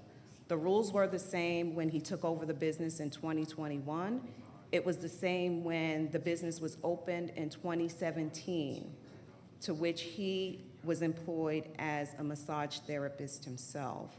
And having been employed there since 2017, I find it very difficult to believe that he was not aware that employees should be licensed or permitted to perform these services.